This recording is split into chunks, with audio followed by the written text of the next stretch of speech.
Legendary artist Greg Capullo, one of my favorites of all time, had what we like to call in my community, I guess, his crash out moment where he took to social media to talk about FCO Placencia, his very long-time collaborator, leaving Wolverine Revenge because he could not keep up with the schedule that was required of him. And Greg said, essentially, hey, this is what the industry is. It takes a lot of work, a lot of hard hours, and a lot of sacrifice. And well, that pissed off many, many, many people.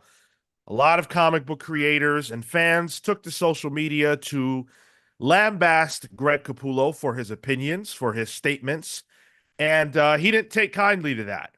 So he has retaliated as well, and it's been a great big back and forth that I think crops up every few weeks on social media about the state of comic book creators and how healthy or unhealthy it is to be one right now.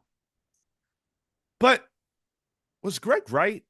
Was Greg right, or was he really crashing out? Was he really just jumping on the third rail with the statements that he made? Is this a case of okay, boomer, or does he have a point? That's what we're here to talk about today. We have not Cale.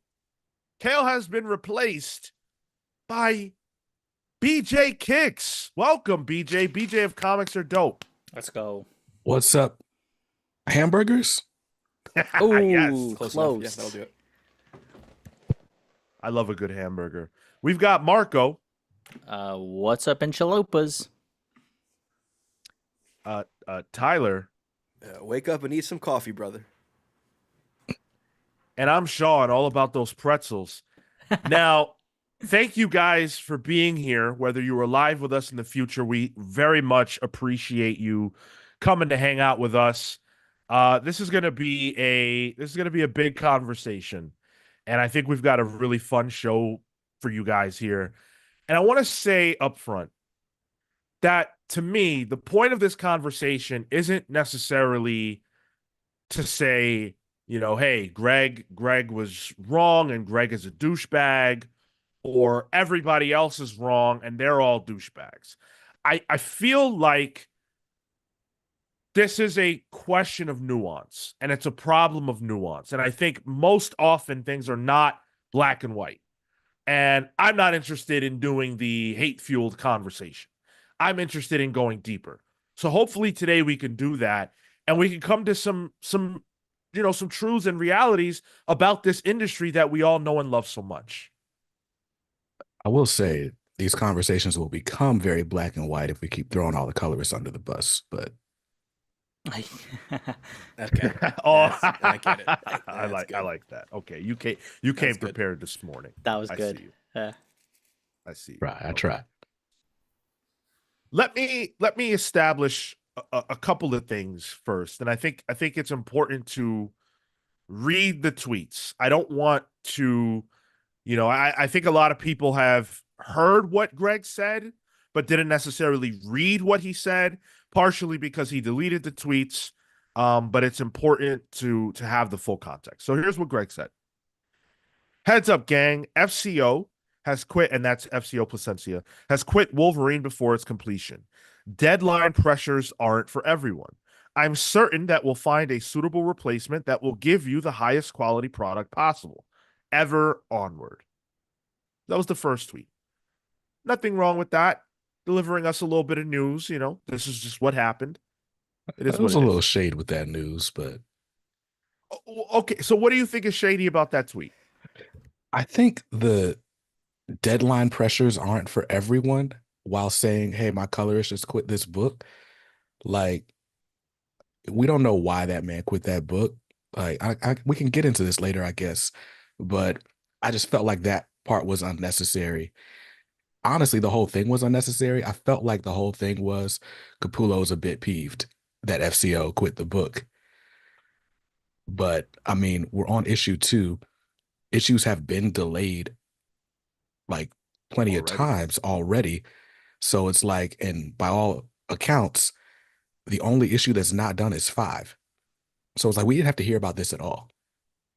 But Yeah, yeah, I'm kind of with you. Like, if something's going on behind the scenes, don't name names, you know? Like, there's just say, hey, it's delayed. We're working on it. right. Instead, it's like, oh, it's delayed because of this guy. Not me. It's not me. Like, just He couldn't that. handle the deadline, guys. I'm good though. Yeah, we don't need that information. Like, it seems like a way of like saying, hey, I don't want to have the blame for this, so somebody's gonna get the blame, and it's not me. Which, like, if you're, and somebody said in the chat, they've been collaborating since Haunt. Like, this is a long time collaborator, and I Right. would You mean to tell me assume, this dude could do like the entire New 52 Batman, but like couldn't finish 5 issues of Wolverine? Like it's got to be more than deadline pressures. even if it is deadline pressures, like, you don't need to air him out like that. Facts. Like, because then that's also like bad for him if he's trying to get work elsewhere. Because now this big name creator, this big name artist, said, hey, this colorist maybe can't work a typical schedule. Yeah, It just seems watch out. like, Be yeah, warned. it seems like he just big leagued them. And I know, like, just because you have that mustache, Greg, doesn't mean you can start big leaguing people like Hulk Hogan. Like, it's just, I don't know, that put a bad taste in my mouth. Okay. Well, let's keep things going because that isn't inherently what bothered people. Greg then went on to tweet, I can't stress this enough to would-be comic creators. Unless you are willing to forego friends and hobbies and accept sometimes strenuous deadline pressure, this business ain't for you. I've been known to work 12 to 16 hours a day, 7 days a week for weeks on end. It's not easy. At times, it's unhealthy. Choose wisely. Now, that tweet caused everybody to come out the woodwork with their opinions and rejections of what Greg said. And before we get into everybody else's thoughts, and I have a bunch of tweets pulled out, I think it's important to understand the pipeline of comic book creation, especially at the big two. So Jonathan Hickman, in this case, as he's the writer of Wolverine Revenge, writes a script. All right. Before that script is delivered, there is a deadline. That deadline is whenever it is. Hickman has essentially until that deadline to write the script. But everybody under Hickman, and when I say under, I mean in the pipeline, has to then take the ball from where he left it and get it across the field with that same exact deadline in place. So Hickman, if he takes a lot of time, the time that he ate up, it affects Greg Capullo's time to do the art. All right. And then Greg's time that he ate up, that falls on if there is in this case an inker, for example, that inker then has less time. And then that falls to FCO Placencia in this case. And now he has less time, right? And so that's how it works. If Hickman and Capullo take 3 weeks out of a month and the month is the deadline, that means that FCO Placencia only has 1 week. But if the other two do their work faster, then Placencia would have more time. All right. So it's important to understand that because when Greg talks about deadlines, I'm not saying this is the case, but it is possible that FCO Placencia had less time than he physically could have accomplished the job. And so he left the project. That is possible. I don't know the behind the scenes. Yeah, being last up in the gangbang is kind of hard sometimes, you know. Wow. And sorry, BJ, forgot. Wow. Just playing cleanup sometimes, and you have to deal with other people's schedules, and I feel like that could be tricky for letterists as well. Well, and in that context, then, was the holdup Greg, and he's trying to lay off the blame to Placencia here, that maybe he took up 26 days, 4 days left, and he presents it over to the colorist, and all of a sudden, hey, what happened? You couldn't make this? Maybe he just doesn't like working under that kind of under that kind of not pressure necessarily, but inefficiency. I think the other thing, and I I never saw this written anywhere, but I was told this is like Capullo's swan song. He's not doing monthly comics after Wolverine Revenge, unless it's like his own creator-owned stuff.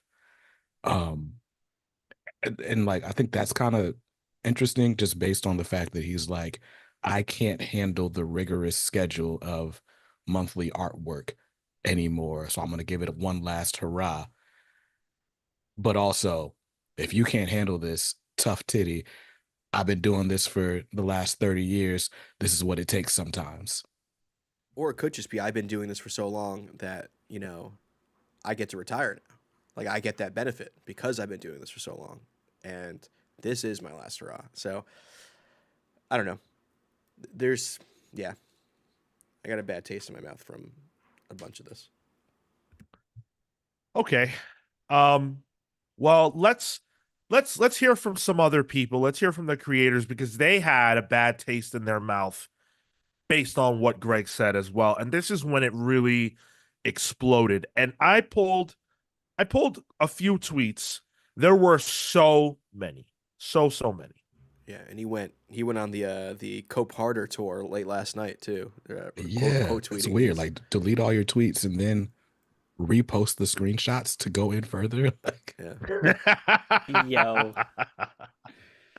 Hey, I appreciate the fact that Greg didn't just slink into the shadows. Like to me, whether you agree or disagree with what he said, certainly he has the right to say it. And certainly I think he has the right to defend his opinion because um he's not perpetrating any exploitation. Ultimately, this is a conversation about exploitation. This is not a conversation about Greg Capullo and his opinions. I think if you have problems with what Greg said, that's cool. But what Greg said isn't based on just what he thinks. This is based on the realities of the industry that he works in and has thrived in, right? So take it up with the man, charge it to the game, but it's not Greg's fault that this is the way it is. But let's hear from some other people. Oh, Marco, you seem like you want to react. well, by virtue of him putting these tweets out, right? By mentioning the hours, by the days involved, the sacrifices, does a creator at Capullo's status therefore set an expectation for other creators? Like, is he, maybe he isn't necessarily, he's sharing his opinion, but he is saying, hey, this as this kind of creator is what I've done. That becomes an expectation. Opinion aside, right? Because this is his experience and that kind of stuff. Is that what he's communicating to the larger group or the larger community? What do you think, BJ? is it communicating that that's just what you got to do? Yeah. Like, yeah, yes, I think so. And I don't think there's anything wrong with communicating that, right? Like, and it might be like some of it might be a generational divide of how we view work-life balance. But to Sean's point, like the game is the game. Greg didn't make the rules. I don't think he's out of line for communicating the rules as he sees them. Mm. Um, so I don't have a problem with like hey, wake up call. This is going to require hard work. If you're not willing to do hard work, maybe this isn't the business for you. I give that same speech to like aspiring YouTubers who are middle schoolers, but whatever, right? Like that part I don't have an issue with. For me, it's just don't throw your collaborator under the bus. Sure. Yeah, it's a little hard for me to remove the context of the previous tweet from the one that people started, retweeting and quote tweeting. Mm. Okay, man. Oh, you know what? Fuck it. Let's just dive in because this Yeah, is we're just pussyfooting it's around just it. too hot. Yeah. Look, it's just way too hot. Comics, and I think you could point to every art, every form of art in which there is a commercial element, and by commercial I mean for-profit art. Greg Capullo doesn't sit in his house drawing 16 or 17 hours a day because he just loves, drawing pretty pictures. He does that to feed his family. He does that to meet deadlines that are not set by him, that are set by others, people above him. The industry that Greg came up in is the exact same industry today. If Greg Capullo's working 16 to 17 hours drawing, I challenge you to find artists who have never done anything like that. I challenge you to find artists who have never put in, way more than the 7 to 8 hour day to meet a deadline. That is a reality. And it's not just a reality in comics, it's a reality in video games, it's a reality in movies, it's a reality in television. How many television shows have you heard of where the actors are on set for that amount of time every day? American workplace, man. There's a Yeah, reason. There's a reason why unions exist in the film and TV industry. but it happens even then. But Buffy the Vampire Slayer, certainly a unionized show, they were working those hours. Sure, and they were getting extra benefits for it, though. But that's not the point of the conversation. So no one should work 16 to 17 hours a day. That's insane, right? But if that's what's required to do the job, that's what's required to do the job. And the artists don't have power over whether they get extra benefits or not. That's just what it is. And I think, I don't know, maybe that's why there needs to be an artist union, right? Like the the issue is not the 16-hour days. It's that artists are working 12 to 16-hour days and still dying with no health benefits, are still dying destitute, are still having to prop up GoFundMe's to keep careers or keep their livelihood going long enough to take a break from this career, right? And so it's like when you have all of that happening and all we hear about is, hey, work harder. It's like, read the room. Yeah, and it's especially like for a Wolverine comic. Like, do you really want to be losing your friends and sleep and being something that is quoted by Capullo as, where is it here? At times unhealthy for Wolverine, for a company that can't even give you health insurance. Like maybe I can see this for a passion project, create your own thing. That I could maybe understand. But like romanticizing it, and I feel like Capullo is almost romanticizing it a bit, or at least saying like this is just the way it is. Yeah. And And when Wolverine Revenge yeah, goes to Disney Plus, all he's gonna get's a $5,000 check, right? yeah, Like, But it is the way that it is. He's not saying anything that's untrue. He's saying what it is. He's not talking about the way he wants it to be. He's talking about what it is. And I feel like in our society, there is a tendency to not want to hear the truth.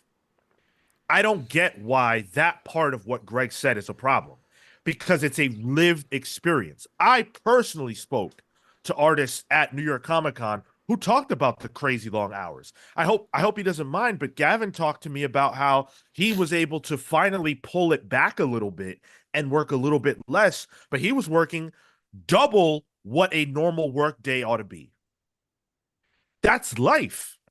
That's not like it's not wrong to say what the truth is. And that is the truth.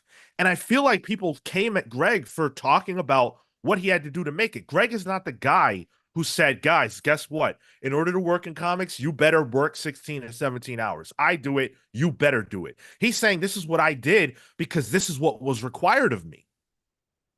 That's it. That's a fact. You can't get mad at facts. You could try to change the system, but Greg is not the system.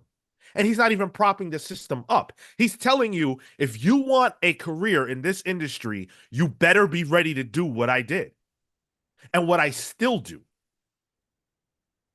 To take that a step further, I think even that system, I think, controversial opinion here, but I think the fans, the expectation of the way that the monthly comic cycle is, the expectation of having a book shipped out within a certain time frame, going back on a monthly basis for your book, the current process, and that is the industry, but also the retail side, the aspect that we as fans are buying helps to drive that, right? Because how many times are you going to get pissed off when you're, oh shit, Wolverine Revenge isn't on time, or we need a fill-in artist for Ultimate Spider-Man, Or, and again, not saying that this is correct, but I think if we want to not have the artists have that lived experience as much as, Capullo is just kind of saying that this is what it is sometimes, separate from right or wrong, then we also have to adjust our expectation for how comics are going to work and get published. Because,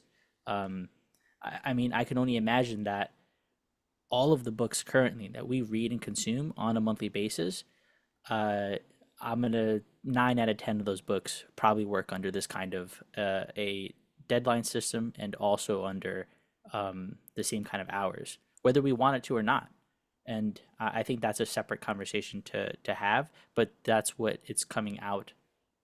That's sort of what Capullo is expressing from the creator, the work side of it.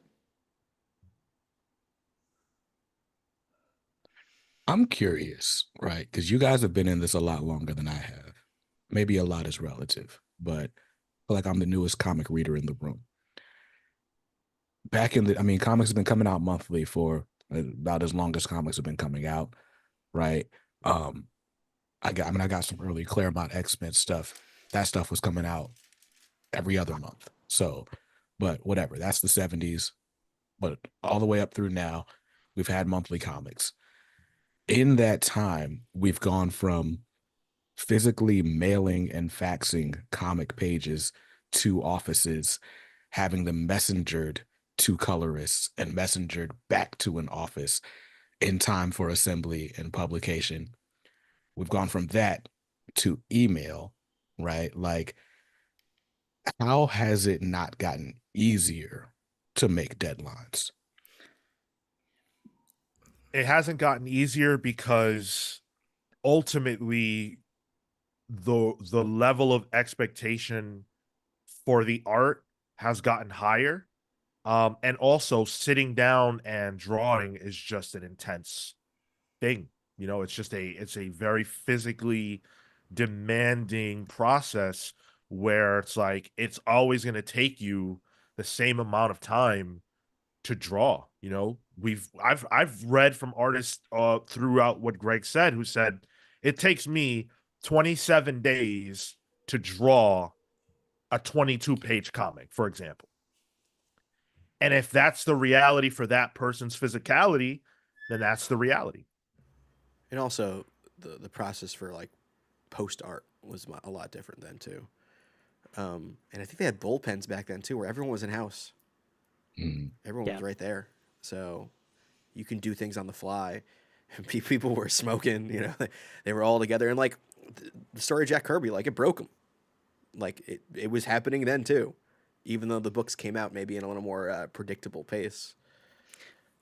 And I think now also with all of those advances in technology, right? You have better programs. Assuming you're a digital creator, you can send off and scan pages. The quality of all that's better.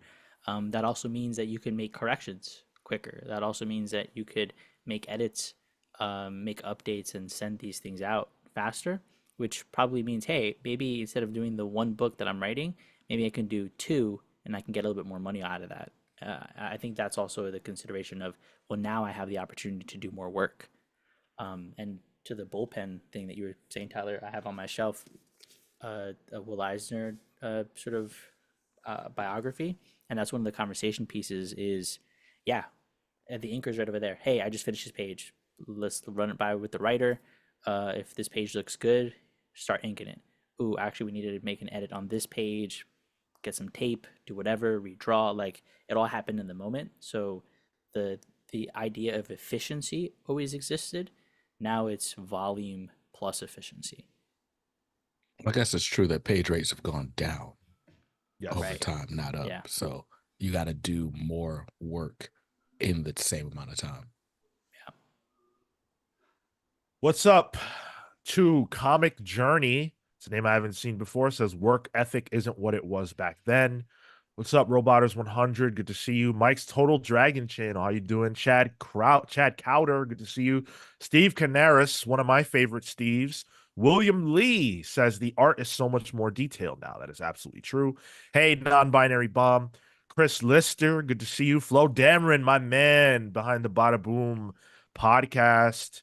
Wyatt Eastman, what's up, Wyatt? Good to see you. Says, why are quarterly or every 2-month deadlines so out of consideration? This is why people are finding solutions like digital art and AI, because people see this as adding value plus efficiency. Business people see it as cutting creatives out and paying less money to creatives. Let's never assume that the business cares about the efficiency or the well-being of the worker, right? I am on the side of the worker in this conversation, but I think that Greg Capullo is a worker. Like, I'm on the side of the worker. Greg Capullo is one of the workers. This is a conversation where workers are targeting other workers when they should be targeting the system. Yeah. You can't get mad at Greg Capullo for doing what it took to make it in this industry and telling you what it will probably take for you. There will come a time, if you're a comic book artist, where you are working way, way more than you think you should be to meet a deadline. And that's going to happen. You can cry about it, literally cry about it. You can bleed, you can sweat about it, you can rant, you can rave about it. All of those things are in your power. But at the end of the day, you're going to sit down at that table if what you want is a career in comics, working for the big two. Out of context, Capullo's tweet doesn't bother me because it's his lived experience. He's not saying anything offensive. In the context of the FCO Placencia thing, it kind of feels like, hey, this is what I did. You can't do it. You don't really belong here. That's what it felt like to me. And it felt like sour grapes. And it's more puzzling when you're like, this duo has been together for ages. Yeah. And also not lost on me, I don't know, this is all speculation, but Jonathan Glapian's not inking this Wolverine project either. He got a new inker for this, right? Like, is there something about Capullo that's like, we just can't handle working with him for this project in this time period? Well, then it's just also like it's in the context. It feels like just what's the word I'm looking for? Like Capullo's just saying, hey, this is just the way it is. And this is a guy who is so high up on the echelon of comic artists. And I'm not saying he needs to do this but maybe asking, should it be this way, could be a question. And if somebody at his caliber were asking questions like that, that could actually lead to some discussion in the comic book space and maybe even lead to some change. I'm not saying he needs to do that, but he could have some power there. He could have some power, but then also, right, like, I feel like that's the obvious question of should it? And then, you have a discussion. We had I think a discussion around something similar when the creator of Berserk died. Comics will break your heart, all that kind of stuff, right? And so the conversations can be had, but the change doesn't get affected, right? So, like, what does Capullo do materially to affect that change outside of, hey, we got to delay the book 3 or 4 months, right? Marvel gets pissed off, and maybe he doesn't get a job back. And I'm not saying that this is right or this is necessarily what happens, but how does that conversation get started? What is the effective change? I think the effective change is in editorial, right? Like, we talk a lot about deadlines, but we also don't talk about the fact that the books have to be open before you can start on it, right? Like, I've got this, I've had conversations with artists behind the scenes, right, who know they are doing a book, but are like, I'm not allowed to start work on this book until I get the all clear, right? And so from the day I get the all clear to start on this book to 2 weeks from now is my deadline period. And that's what I got to do the pages, right? Like,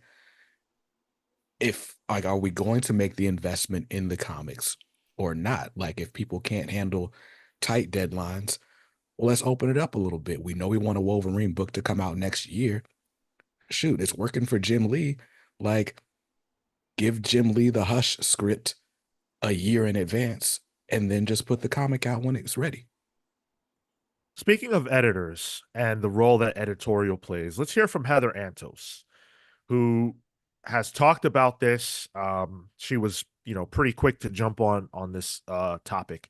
She said, since it apparently needs to be said, working 16 to 17 hours a day for 7 days a week is not normal and is certainly not healthy. Do not kill yourself or your spirit for a job.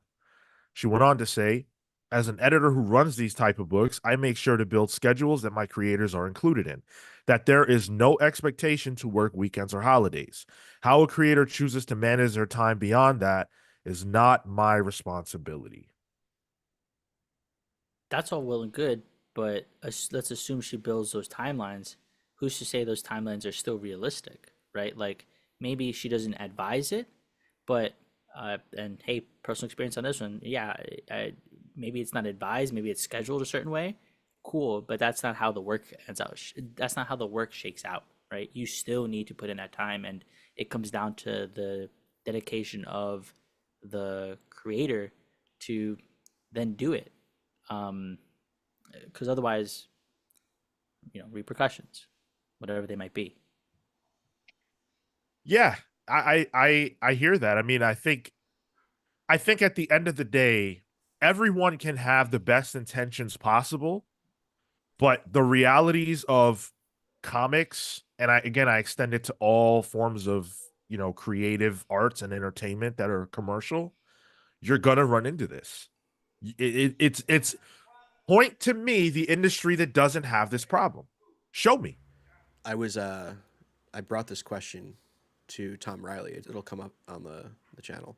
I was like, did you have any prep time since you did Duke into GI Joe? And even Williamson didn't know that Riley didn't know he was going to be on GI Joe until Duke stopped coming out. So even then, like just the knowledge of what book you're going to be on as an artist is up in the air. Even as something as clear cut as that book, there's a clear delineation there of who can do what. But it's just up in the air sometimes.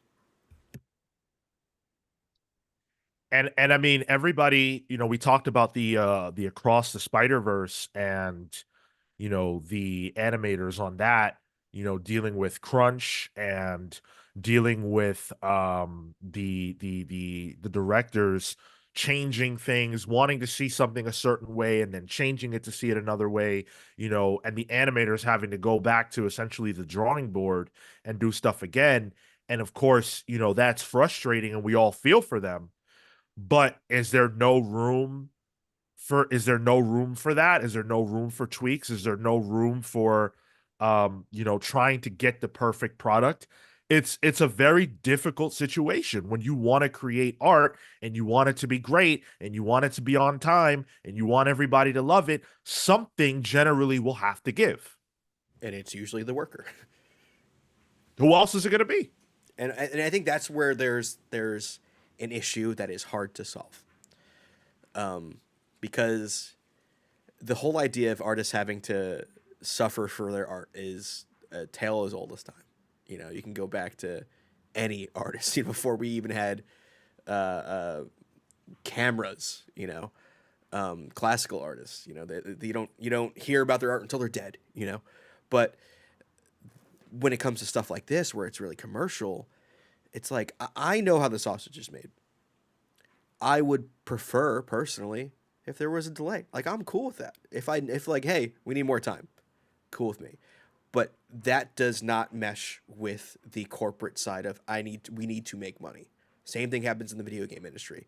Games come out, half cooked because they just didn't have enough time, but it needed to come out that quarter to make money for the company and their profit margins for that time period. It does also mess with buying habits, right? Yeah. Like if I buy a book, comics have been coming out monthly for as long as I've been reading comics, and then suddenly this one comic comes out every 3 months, then I'm just not buying issue 3 and beyond because I'm not going to remember what happened in issues 1 and 2, and I'll wait for a trade. I'll hope it gets a trade, and if it doesn't, I probably forgot the comic existed anyway because a bunch of other stuff has been coming out in the meantime. Yep. That right there. That right there. We're having a conversation about, workers' rights and wanting to see these creators have the time to do, to do the work, but also live their life. And I think we would all agree that we want that. But when books get delayed or when artists are shifted out and we have a fill-in or whatever, no one is happy with that.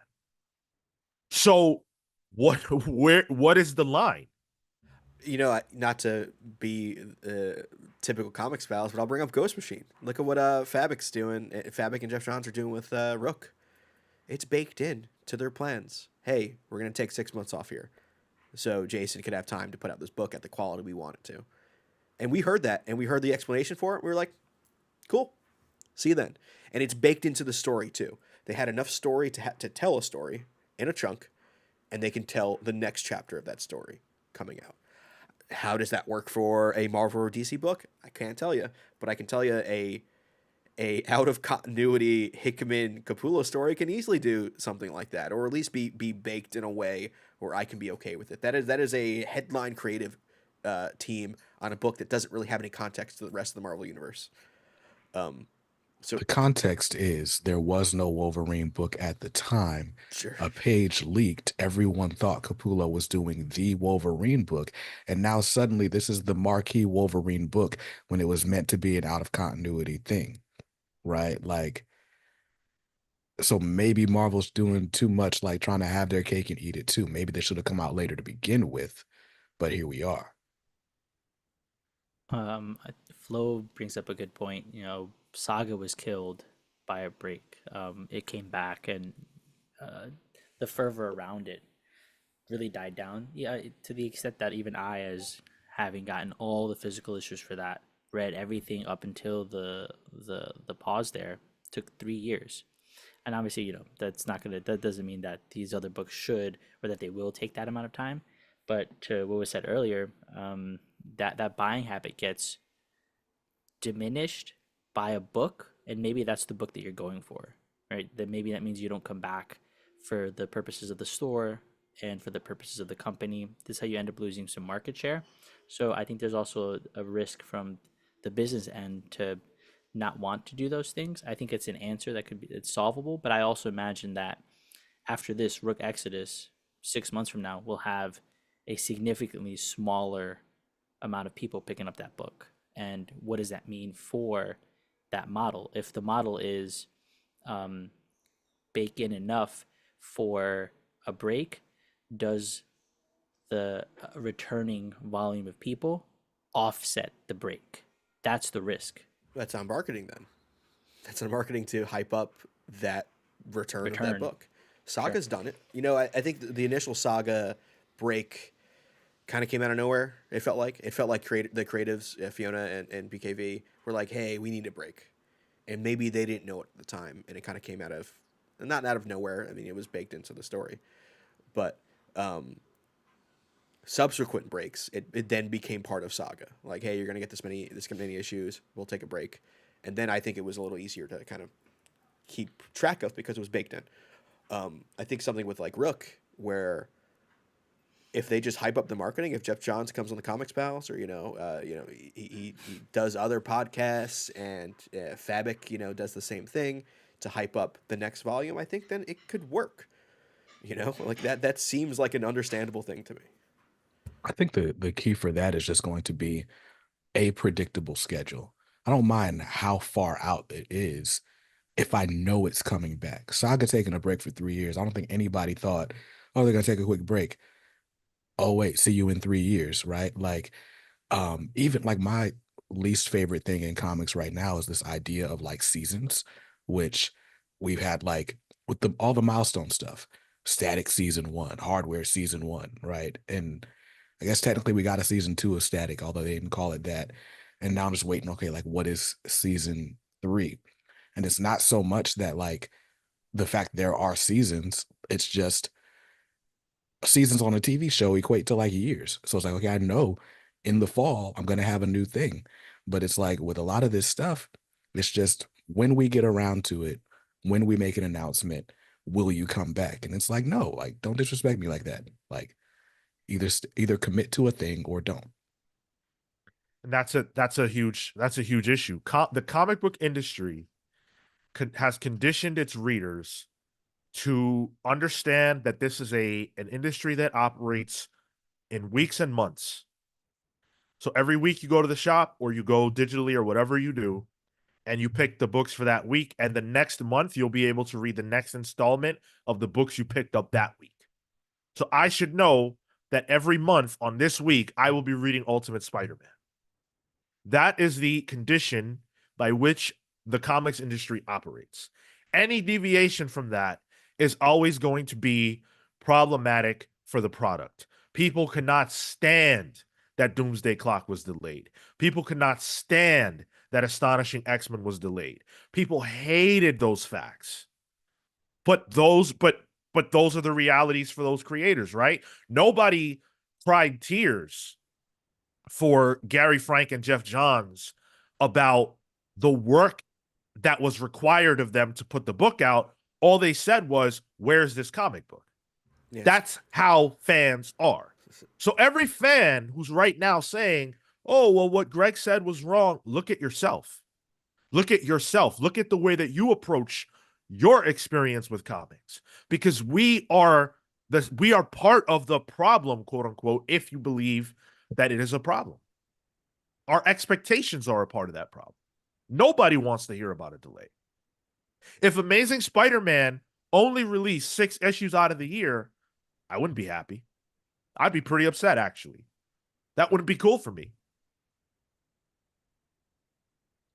Go back to work. Hey, if you're listening to this show and you're an artist, what are you doing? Get out of here. To be fair, Gavin does draw while he listens to the show sometimes. So. Fair enough. Yeah. Grayson Red with the $9.99. Thanks, Grayson. It was great to meet you, by the way, at New York Comic Con. Grayson says publishing dates are important. I love American comics more than any other medium, but the acceptance of multiple fill-in artists and delays mid-run really impact buying habits in a big way. I'm completely with you. Ultimate Spider-Man is simply not as enjoyable for me when Marco Cicchetto is not on the book. That's how I feel. I don't like it. And as I said, I'm part of the problem. I'm including myself, but it's a problem that the industry has that it has yet solved. So to the problem is me, the direct market, but well, we can get into that too, because I don't think that, like, let's change the model. Let's change the model. Let's say that comics don't release monthly. Let's say that they release in chapters. And you get 1 chapter a year, and each chapter is 6 issues or whatever. How many modern comic book readers will stick with the industry if it switches to that model? And if you switch to that model, does it really change things for creators? Because books will still have deadlines. Your work is front loaded, but you still have to do the work. You still have to hit that deadline. And I would argue it becomes a lot more important because now you don't have Amazing Spider-Man coming out every month or every 2 weeks to bolster the sales of Marvel Comics to make it okay that your book is a little late or whatever the case is. On top of that, can you still get chance books? I don't think so. When you're paying everyone up front to do, I don't know, what's a chance book? Let's say a Luke Cage book. Oh.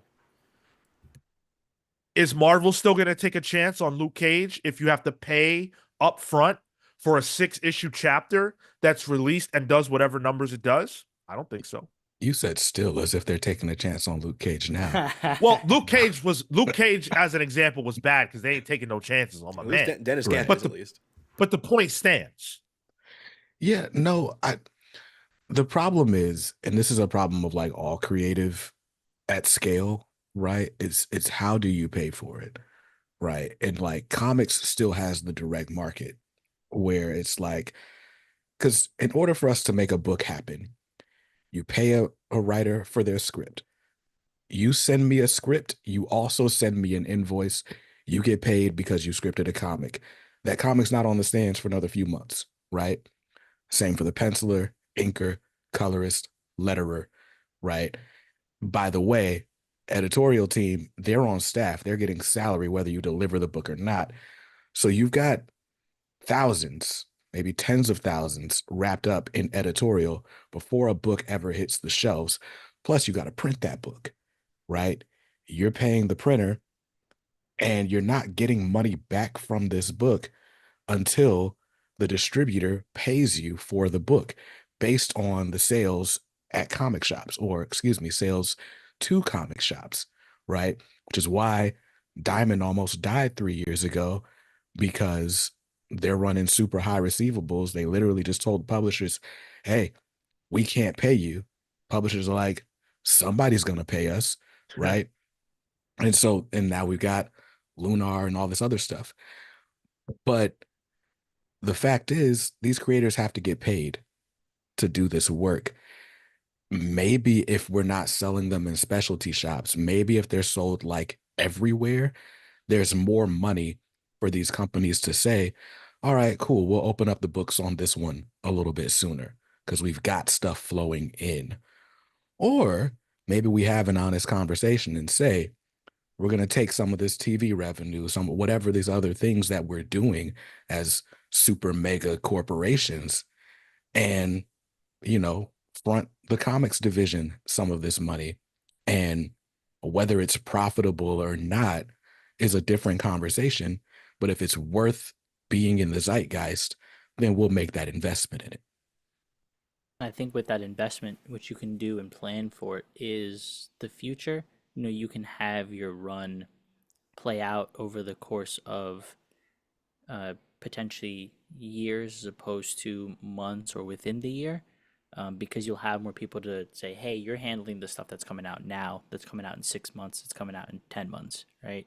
The other team's handling the stuff that comes out next year with maybe the same set of creators or writers, whatever it might be. You can prepare for those things, fill those things out for longer. I definitely think having more money in the industry and specifically within the on the production and internal end would likely help out.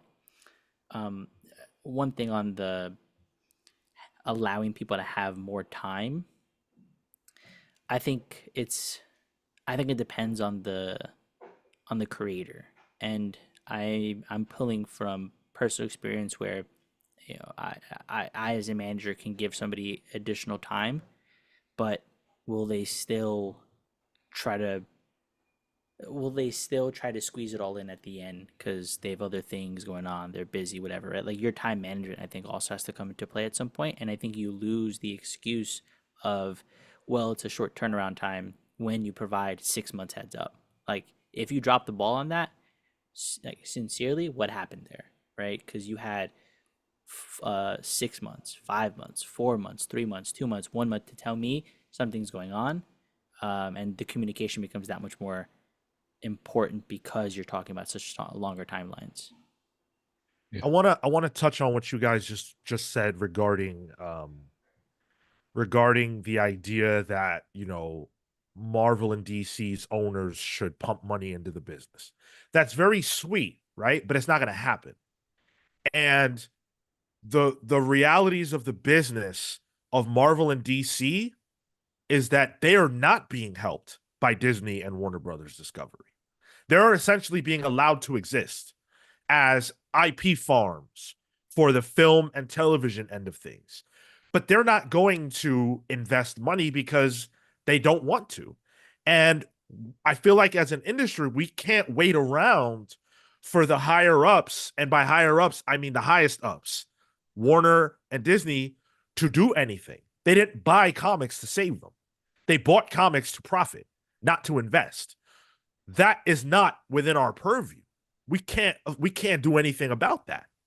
I'm sure that Dan Buckley wishes, CP Sobolski wishes that they had more money to play with or that they had more backing, but they're never going to get that. So what can we do with the situation that we have? I think, and to take it back to Greg, I think Carl's collection here in the chat makes a good point. Tweet was a snapshot of his mindset, and we are assigning its meaning and where the frustration and anger is directed. I completely agree with that. I think people took what Greg said and they ran all the way with it because there are valid frustrations amongst creatives in the industry. There are people who are upset. There are people who wish they had more time to spend with their friends and family. But I'm going to sound bad right now, maybe to some people. I'm sorry if this offends you. I get it. But this is the life you chose. This is the life that you chose. If you want to make comics, this is what it is. Even if you're a writer, you don't get to say, you know what? I'm gonna play World of Warcraft all day today. You know what? I'm gonna go on vacation for a whole week to Cabo with my family. Oh, you know what? I'm going to the bar tonight. You don't get to do that. You get to sit your ass at home and write. That's what you get to do. I don't know. I saw Scott Snyder at Disney World this week. But did you see the tweet he put out? Oh Did you yeah, see how he I said? assume it was supporting Greg Capullo. Yeah. No. I'm saying with that Disney World tweet, he said this past 6 months were the busiest 6 months of my life, and he is a legend. Scott Snyder doesn't have to put out any more comics in order to be considered one of the greatest of all time. Tom King, when we spoke to him, I'm not saying anything out of school. My man was done that day. Done. He was literally in the interview in the writer's room for Lanterns. He did not leave. He just changed the seat so you couldn't see stuff in the background. Right after, he was gonna put in another hour or two for work. He was gracious with his time, and he put because he's even doing the marketing for the books. You know, like he's putting on all the hats, and yeah, it is what it is. One of the things that always I get reminded of is when we've had the CEO of Wave Blue World, Tyler Tyler Chintana. Chintana. He to this day I think about it. He's like, yeah, it's all about how you schedule, right? He has 2 kids. He works as a publisher, and he's like, I wake up at 4 or 5 in the morning, do whatever work I need to be gets to be done for my books, for the things that need to happen. Kids go off to school. He spends time, does stuff with the family. Then he does production stuff. Then late at night, again with the family, with the kids. Then he goes to bed. Then before he goes to bed, he closes off stuff that he does for himself, for his books, for his projects, and he does it again the next day. Like the efficiency of the hours of the day, I think, play pretty strongly into that. I think one thing can Yeah, be said though about wages in comics too, because I think in film, the idea of working these long days exists too, but a lot of those people get to work those long days in bursts throughout the year, and the rest of the year they're off. They've made enough money in that where they can justify off time, their off season essentially. You talking about actors? I'm talking about gaffers or people who just work in production of film as well. They don't. Well, I mean, maybe you know more than I do, but as far as I know, they got to work. They No, don't make enough money to just sit around and do nothing. some of them do, and that's how it was a lot of the time. Wages have gone down, so it's not like that anymore. But a lot of the time, it used to be like that. Whereas an artist can only put out so much and make so much money from that, to the point where they need to be doing this 24/7, 365. And maybe if wages were at a point where, I don't know, an artist can do a 5-issue Wolverine book, and then he's good for, maybe 10 months. He worked 5 months, off 5 months, that would be great. But that's just not the case. That is where, something like a union who can control wages would be great, or at least have a say in wages. We also think about just how much these comic book creatives are diversifying their offerings, Yeah. right? Like we saw Scott Snyder at a Comixology event because he's got stuff going on with Comixology. He's also doing Absolute Batman. He's also consulting DC for all of the All In and Absolute stuff. He's also in a writer's room for the Witches animated series. And that's why his summer vacation to Disney World got pushed so late into the year. But that's a lot for any one person to be doing, right? And I think there's a conversation perhaps to be had on the merits of that type of sacrifice. But to be a freelance creative in any industry is to make those types of sacrifices, right? Like when I was a photographer, I was like, all right, I'm doing portraits, I'm doing street photography stuff because I like it. It looks cool. But also, it'd be really nice to book a few weddings this summer so I can kind of rest easy a little bit, right? And so it's like we're just going to diversify the offering and see what happens. And I don't know. I think my problem isn't with like the idea that you need to sacrifice to make things happen. I think that we're all adults and we all knew that going into it, right? I know that as a YouTuber. I'm sure these comic creators know that as writers and artists. I do think the finger waggy tone of the tweet just really didn't help Capullo in this case. And the subsequent Cope Harder retweets was like, all right. Yeah. Well, he's angry. He's angry because, Get people are offline. coming at him, and I don't think a lot of people have responded in good faith. And I mean, it's hard to have that many people coming for your neck, based on something that you said when they're reading their interpretation into it. Let's look at what he said again. I can't stress this enough to would-be comic creators. Unless you are willing to forego friends and hobbies and accept sometimes strenuous deadline pressure, this biz ain't for you. I've been known to work 12 to 16 hours a day, 7 days a week for weeks on end. It's not easy. At times, it's unhealthy. Choose wisely. What was figure waggy about that? He's telling you the reality of his life. He's telling you the reality of the life of a creative person. That's not like saying, "Hey, you suck if you can't get this done." He's saying, if you want this, choose wisely. Maybe this business isn't for you. That's not being a dick. That's telling you the truth. Though. It's It taking it out of the is. context It of the way is this if you come, if all he said was that, that's totally fine. But right before that, he said, "Hey guys, FCO quit. Deadline pressures ain't for everybody." Then he says, "By the way, if you're not willing to do this, this, and this, maybe this ain't for you. Rock on, guys." Like, no, like But it's a fact. that part is a fact. It's also allegedly a fact that FCO quit for deadline pressures.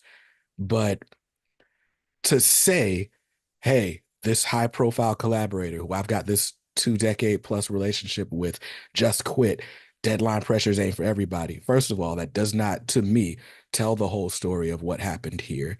Because if deadline pressures were the reason it didn't stop the man for 20 plus years before, why would it stop him now? But also, if you've got that long of a creative relationship with someone, this isn't a conversation y'all could have had off Twitter. All he said was FCO left, deadline pressures aren't for everyone.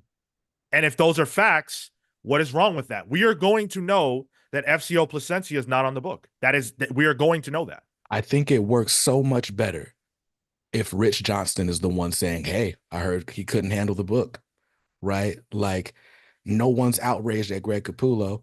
If someone else says it, there's no reason for Greg to say that, right? Like, if I'm late getting my kid from daycare and I go to the daycare and it's like, yeah, my wife overslept, right? There's no reason to do that. Now my wife's got to go pick up my kids or take my kids and deal with side eyes every time she walks through the hall because I couldn't keep my mouth shut. Like, that's dumb. In a partnership, you never put a blame on the partner.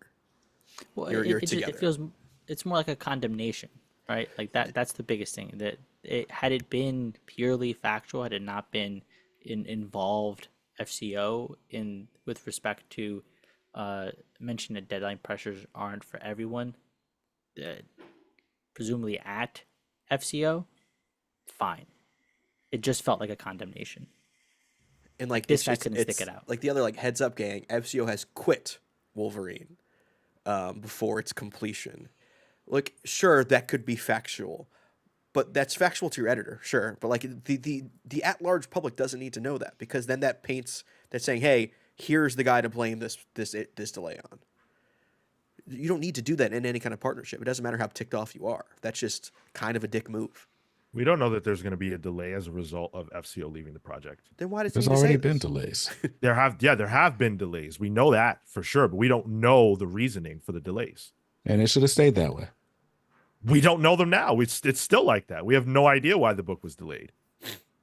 Listen, I feel like Greg Capullo could have just quoted Jay-Z and been like, I forgive you, pimping. Hustling just ain't you. Nobody would have known what he was talking about until the book came out with FCO's name off it, and it wouldn't have mattered.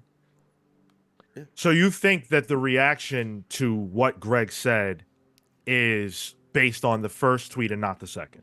No, my problem with what Capullo said is based off the first tweet. I do think there is an undue reaction to the second tweet by people who have some sort of idealized view of what comics should be and not a realistic view of what they are.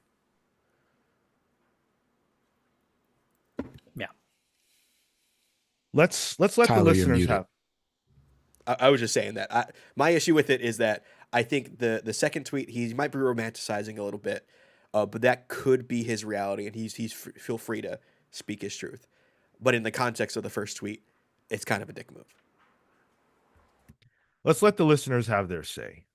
Pete Collins, the artist behind the Bardic Verses, someone who would know about deadline pressures and someone who knows about creating comics, says, I mean, Capullo has valid points for sure, but alluding to his deadlines and not aligning with his partner, that part is a little unnecessary. Pete also said, as an artist, my schedule is the only thing that keeps me on task. I'm very strict with it, and I have to balance art, day job, family, and other. Without that, my art does not exist. It's a tough industry, really is. David Melendez Doria, what's up, David? Says my project partner has been doing 60-hour weeks for me for 3 months and had to bow out a month before completion because her dad is in hospice. Imagine if I pulled a Capullo here. Well, again, we don't know what the reason is that FCO dipped out, other than what Greg said, which is he couldn't hack the deadlines. We don't know what their relationship is like. We don't know what the behind the scenes are. It's very possible that Greg is angry about something relating to FCO that we're unaware of. And this was his expression of that anger. I don't know. I have no idea. And if that's the case, it's unprofessional. Also, learn the art of a subtweet, Greg. The second tweet alone, that's a classic subtweet. That's a good tweet. Ruben Reyes says, wow, comics are dope and Comics Pals together. Comics are dope inspires me to start reading comics. Super special episode for me. That's what's up, man. I appreciate that. I almost said that's dope, but I appreciate that. Oh my goodness. Adam Smith says, if one of the pals needed to take a pause for mental health or other reasons, I don't see the other three pals publicly lambasting him. Hey, followers, the videos are delayed because of X. Well, clearly you've never listened to this show, Adam. Yeah, Cale couldn't cut it. That's why I'm here. Exactly. Yeah. Like, if Cale could hack it, we wouldn't have needed to bring on BJ. Yeah, that's why we got to joke about Marco missing a show to have sex. I missed it. Dang it. no, you didn't, actually. That's the point. You're here. Let's see what other creators have said, because I do really want to hear from them, because there have been a lot of tweets that have come out. Let's see. Adam Reck said, you want to glamorize sleepless nights and poor working conditions of making comics? Okay, you do you, I guess, but don't shame collaborators when they don't want to be worked to death for corporate work for hire comics. I think that's a fine response, honestly, because it has the context of what bothers me about this. Mm-hmm. Like, if this is the way Capullo broke into the industry and maintained his star power, hell yeah, dude. And I'm glad you did it, because I love your work. But if somebody else can't do it, you shouldn't be like openly airing them out because of it, especially a longtime collaborator. On the other hand, we have a tweet from Brad Walker, who said, it's not advice. Well, I should include the response. So this is in response to Aaron Mayers, who said, Greg is an amazing artist, but creators, please don't do this. This is bad advice. To which Brad said, it's not advice. We don't have a lot of choice. We work in an industry that delivers a 6, 8, 10-week production on a 4-week schedule. I've stepped away from it the past couple years and work at my own pace and suffer the consequences financially. That's reality, kids. And that's sad. And Brad Walker is someone whose art I love, and he's saying I had to step away from that pace and suffer the consequences financially. Nobody says that this is the way it should be. And that's what I can't wrap my head around when people are saying that Greg is romanticizing it or glamorizing or whatever. He's not saying this is how it ought to be. He's saying this is what it is. And Brad Walker made a choice for himself to step back from that. And unfortunately, nothing that I would ever want to see happen because I really love his work. He suffers consequences for that. Yeah. I think that's just a case of reading the room. I don't think there's anything wrong with Capullo having the opinion he has, right? I've been working in comics for 30 years. This is what it took to build the career that I have. I think it's fine to share that. Share that on a blog, share that on, I don't know, Truth Social or something. I don't know. But it's like understanding where the thing that you're saying is landing is a big thing. Like, like that's just how it goes, right? Like, so that's well, I do think, like I said, some of the response is kind of unwarranted, right? It's not helpful, but at the same time, you don't go to social media for helpful dialogue and discourse. That's why you watch the Comics Pals. Comics are dope. They are. Speaking of which, I want to say thank you to the 100+ of you that are hanging out with us right now. If you're appreciating the dialogue, please do hit the like button and subscribe to the channel if you're not.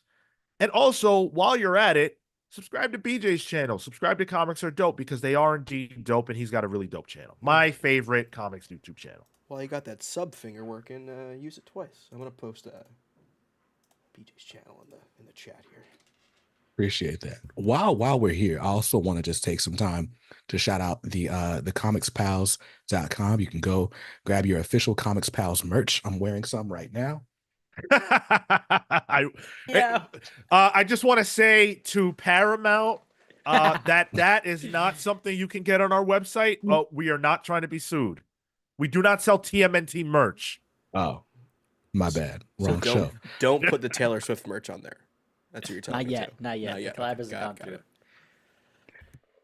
But yeah, no, I don't know, man. I think social media was not the place for the discussion, maybe.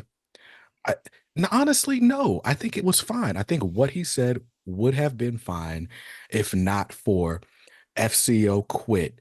Deadlines ain't for everybody. Like, if you don't put that up, the rest of this just goes in the wind to me. Then it becomes purely a conversation about, why are people lambasting Greg? He's calling out something that happens in the industry and his lived experience. Let's talk about that. And there are other avenues. Like, there's a lot of, indie, comic artists or web comic artists that don't do this stuff, that don't have to break their bodies for it. And they're able to have a living and do things in a different way. So it's not even saying like this is the only way of doing it. This is Capullo's way of doing it, and this is what got him where he was. But those people you're talking about are not in the same business that Greg is in. No, they're not doing Marvel Comics. But that's what he's talking about. He's talking about the direct market business of comics. If you're making webtoons or whatever else, that's cool, but that's a different game. And I mean, when I look at the retweets and I look at, a lot of the things that people are saying, they seem to be responding to the notion of the amount of time and the sacrifices that Greg is highlighting here. And, I guess maybe that's what I really came prepared to talk about, because that's all I've been seeing. And I think that the conversation people want to have about the industry of comics is something that they need to have without attacking or denigrating creators. And maybe Greg is included in that. But this is a conversation that cannot be had without Marvel, DC, Image, Boom, and all the other publishers being included, because they're the ones who set the precedent for what comics are. And maybe we have to say, hey, this is what it is. And it's not going to change. And if it does change, are we comfortable with that? Are the consumers comfortable with that? Are the fans comfortable with that? Yeah. I don't know. There's always the question of whose job is it to fix things, right? Like we can argue for a comic workers union. I don't think that's going to happen, right? But then the union has collective bargaining and maybe conditions improve for the workers, right? Cool. Is it the customer's responsibility, right? Is it on the customer to say, no matter how long it takes for an issue of Wolverine Revenge to come out, I'm going to pre-order it. I'm going to pay for it when it comes to my shop? Maybe. Is it on the creator to say, no, I'm not going to accept $40 a page and a 2-week deadline? You're going to have to pay me more, fam. And by the way, it's going to take me 3 weeks if you want me to do it, right? Like, there's a level of responsibility that everyone has, and there's some sort of it's a spectrum. It's all on a spectrum, and I don't know how we fix it. Damn, BJ, you want 3 weeks on a book? What are you, FCO Placencia? That's what I think, like to me that's a much more interesting conversation, when it comes down to like, well what do we do? And where does the blame lie if there is blame to be had? In BJ's example, if I'm an artist at Marvel and I go to Marvel and I say, look, I'm not going to do this. I'm not trying to do this. I broke the time down. It's going to require me to work 12 hours a day and I've got a family. Sorry. They're going to say, we're sorry too. Never reach out again. They're gonna be say, sorry, we'll get an Italian artist that we can Yeah. pay less. We'll get someone else who can do what you can't do.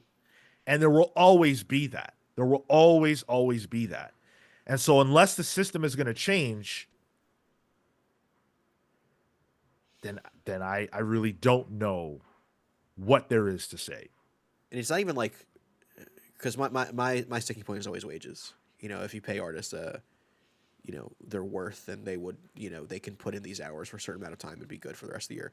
But when it's a company that's global, like they could just say, hey, I'm just going to hire somebody where the cost of living is much cheaper, and I can pay them less, and I can pay them what I was probably even less than I was going to offer you, and it'll come out with good quality. You don't have a bargaining chip. There's nothing you can like. So, I didn't sign an NDA. Okay, there's something in the works for my channel, and when you see it, you'll see it, and you'll know what I'm talking about, right? I asked for compensation for this upcoming thing, and they literally were just like, "No, that's not a thing," right? And so I'm like, "Okay, well, do I say, okay, well, I'm out? Or do I say, well, I'll do this. This brand will look great on my list of collaborators, and maybe it'll get me a shot at the next thing." What is the next thing? I don't know, because it's literally the biggest brand in the business, maybe second biggest, but that's it, right? So I'm like, if at the top of the food chain there is no money, what what are we doing this for? What besides the love of the game? Lucky for you guys, I got the love of the game on my side. But what is the conversation that we're having, really? Like, it's disheartening. And so it's like, to Sean's point, there's always going to be scabbers. There's always going, and not even just to, you know, disparage those people who are willing to do the work for a lesser wage. They're just trying to make, their portfolios and their careers pop as well.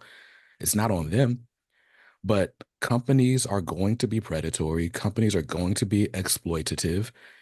And that's just the nature of capitalism. And that's what we live in, right? Like, so there are no good answers to this solution or to this problem. Especially the nature at the big two, where the comic book section is beans to them. And I think their only real answer is creator owned, really. Where the creators can decide what this looks like from the ground up.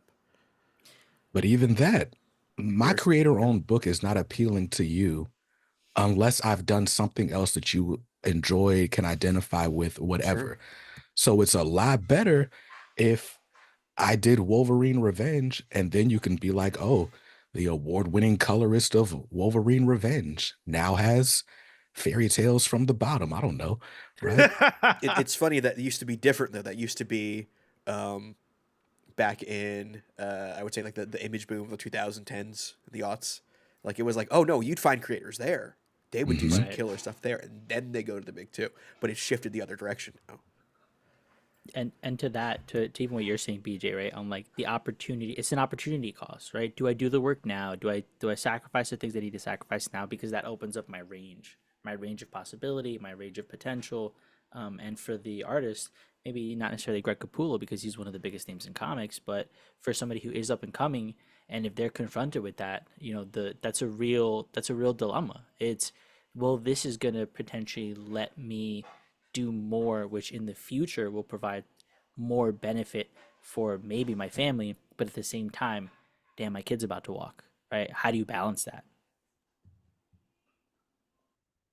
Steve Canara says the economics of comics have not historically favored the creator. In many ways, the image revolution of the early 90s improved things, but in a lot of ways, they stayed the same at the big companies.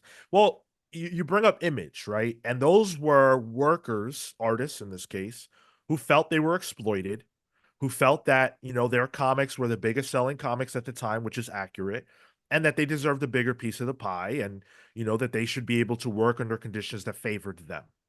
And I heard stories that Rob Liefeld told on his podcast about how, Jim Lee would be working like all night. Then he would come in the morning and Lee was there, having been penciling all night long and stuff like that, right? But then when you look at the realities of what happened at Image at that time, a lot of those books came out really late. A lot of those books, didn't have the same level of quality that fans were used to seeing from those creators at the time. And it wasn't the same. It wasn't the same. I think it's easy for us to say this is all the fault of the big two. The creators, they know better. They can get it done if you just remove the realities and the pressures from their shoulders. But I'm not so sure that that's true either. I think I think that the onus is on both sides. I think when we talk about big two, you have to separate that idea from Disney and Warner Brothers Discovery. CB Sobolski does not, he's not um his purview is just the comics. That's all he's about. That's all he's focused on. That's all that matters to him. And that's his world. That's the world he has to operate in. He can't think about Papa Disney. As far as he's concerned, there is no Papa Disney. They're not coming to save you. That's not necessarily the case at DC though, at least to the outside viewer, right? Like for a very long time, DC, no, even now, DC has a publisher and a chief creative officer whose job is literally to like liaise between the comic and television and film worlds, right? So it's like, are we a comic company or are we a media company? Somebody needs to answer that question, right? Because I don't want to see James Gunn plucking writers out of the comic book writers' room and pumping, trade paperbacks all on social media and stuff. And then you say, well, actually, this is the comic money over here. That's the TV money over there. It can't be both. Why not? It shouldn't. Like, if the argument is that the TV stuff is TV stuff and the comic stuff is comic stuff, but we are constantly taking stuff out of comics to bolster TV, then at some point there's got to be reciprocity. At some point, there's got to be, if TV sees the value in comics, then let's front some of this budget over here, right? Like, again, until it doesn't work. And I don't know how you quantify it, all right? Like in accounting, it's money in, money out. You don't get to fudge it, right? But there is discretionary spending. There is petty cash. Like there are marketing budgets. And maybe you write off the cost of a new comic as marketing costs. I don't know. But it doesn't make sense to me that it's like, oh, well, let's stop looking at it as Warner Brothers and Disney, because it's very much is Warner Brothers and Disney. When you get paid, your checks will say Warner Brothers or Disney. I mean, But I think yeah, but that's like, again, that's like what would be ideal would be that they would share some of the budget, right? But there's fact, and then there's wish. The wish is, man, I wish that DC would come, or that Warner Brothers Discovery would come off them dollars, right? But DC Comics don't bring in dollars to warrant that. It wouldn't make financial sense for them to do it. It would just be nice, and nice is not business. Facts. It doesn't make sense to just green light everything. And it doesn't make sense to just hinge your entire fiscal reality on we got to have 100 comics a month coming out, right? So maybe the answer is you pare down the line, like you figure out what's sustainable, what makes sense to say, this is the liability we're going to carry from quarter to quarter, as long as we can make it up, you know, whether it's in trade sales or whatever, by the end of the holiday season, then it's all good. We're all on the up and up, right? Now, it's probably a little bit more difficult when we're in the break between DC films. And also, the last few DC films haven't done great. It's not like there's a ton of money to even go around. If we're looking at the larger Warner Brothers Discovery business, they are very much in the red. So maybe it's a bad suggestion all the way around. My bad. We could have a different conversation. Where are we getting the Zaslav written comic? The 90 Day Fiance comic? Oh God, no. Oh, the 90 Day Fiance universe is a The thing. universe. It's a thing. Big Ed strikes again. There we go. Cole says, I've heard Sean Gordon Murphy speak on how a lot of creators lack business acumen and confidence to push back and get what they need as a creator from the big two: money, schedule, etc. And hey, I mean, I think that's probably true. It's easier when your name on a book commands the attention of audiences. Like, I'm sure, well, I'm sure of it, and I know it for a fact. Jonathan Hickman has a lot more power in his position to get what he wants to get than even someone like Al Ewing, But how do you get that power? by selling comics. Mm-mm. Yes. How do you get to sell the comics? Before you sold the comics, somebody had to say, you know what? This guy'd be good for this book, right? Like, Jonathan Hickman didn't just come into the industry with selling power, nor did Sean Gordon Murphy. So, like, that idea, like, oh, they just don't have business sense. Like, part of that is true. There's plenty of people that don't have business acumen, right? But I can see how it's like, that's kind of a sleazeball thing to say, because someone had to give you a shot before you could have leverage to say, I'm not going to do this. I'll do that instead. Give me my White Knight universe. Both those guys came up and created their own comics too. Like, they Right. made the name for themselves.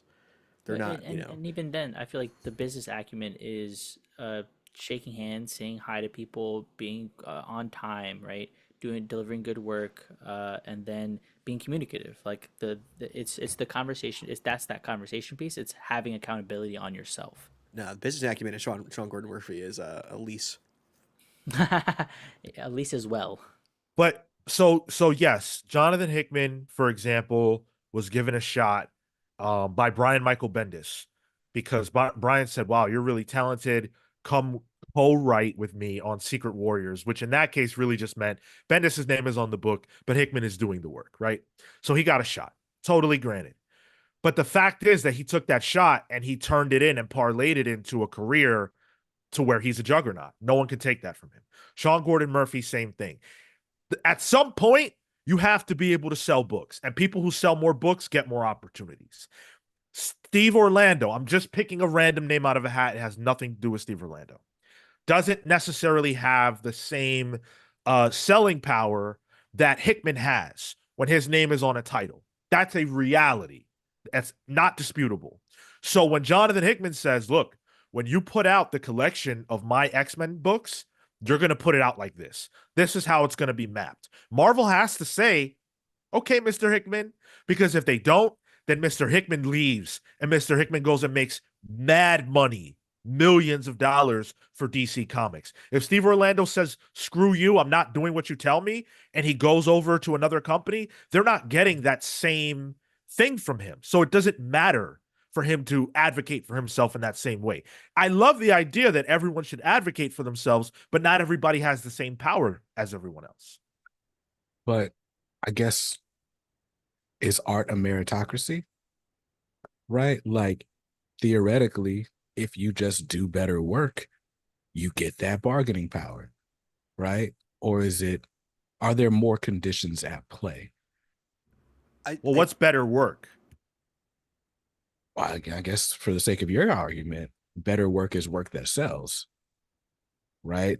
Yep. And so even then, there's only so much. Like, Hickman doing X-Men, right, was brilliant. It was also X-Men. It was also X-Men after a time of not having X-Men in comics. Like, all of those conditions lead to great sales. Doesn't hurt that he's an acclaimed writer, though, right? Batman White Knight, like, to me, it's probably one of the best comics in the last, let's say, decade of Batman comics. Like, I read it very recently, maybe 3-4 months ago. And I'm like, dang, there are ideas in this 6-issue story, or is it 10? I don't know. But there's ideas in this story that they have tried, you know, to varying degrees of success, but in all accounts, less successfully in mainline Batman stories since, right? And cool, like, I love that. But there's only so many, maybe not, there's only so many Batman books to go around, right? There's only so many times somebody can just have like this revelation of a moment with a particular character. And sure, those things are sales juggernauts. And sure, those things will get you leverage when you walk into a room after the fact. But we can't expect everyone that, whether they're, I don't want to name names, but whether they're people that you named or not. Sure, but like, Jonathan Hickman didn't wake up and get X-Men, right? Like, if X-Men started in 2019, he had already had a very, very, very successful career in comics, right? So he paid his dues, he worked really hard, his work was sellable, and he got those opportunities as a result. Unfortunately, the onus is on the creatives to be able to sell their work. Like, I'm trying to think of a really good example. Someone who, I mean, let's use Kelly Thompson. I think Kelly Thompson's a solid example. Kelly Thompson came from nothing. She didn't have, any advantage over anybody else. She put out really good comics that at first didn't sell so great. Then they started to sell better. And now I would argue she's one of the most in-demand writers in comics. So what she wants, and maybe this isn't the case for her quite yet, but on some level, what she wants can happen because of the work that she's put in to earn that position, you know? But it takes decades at times to get to that place. And it happens relatively. So Right. yeah, And some people are lucky for them anomalies. Also Yeah. true, yeah. Kelly made Yeah. a Hawkeye book sell that wasn't even Clint Barton, But it was good though. and it was good and it had buzz online. Tom That's So, it. King. so what to say of, I don't know, just to get this back to the conversation about like how creators should be treated, what they should be expected to do to maintain their livelihoods, right? What about like creators from the olden days of the bullpen, right? Like, I met Dennis Cowan this past weekend, right? People like him, people like Priest, people who, for all intents and purposes, were company men, right? Like, they've got plenty of great things to their names, but they didn't come from this world where it's like, I got to do the next Walking Dead and then I get a blank check for whatever. It's just, hey, I'm gonna show up, do this series, right? Maybe I'll get noticed and get put on a bigger book and my page rates will go up a little bit. And that's just the career. Like, what of the everyday comic artist or comic writer who's not maybe necessarily aiming for superstar status? They're just trying to pay bills. Like, what should we expect out of those people? I Can think you it's just before you jump in, can you just elaborate when you say what can we expect? What do you mean by that exactly? Like, Are we expecting those people to put in the 16 or 12-hour days? Are we expecting those people to sacrifice family life? Like, I don't know. And I guess the question really is freelancer versus employee, but Mm, technically everybody's a freelancer in this argument. yeah.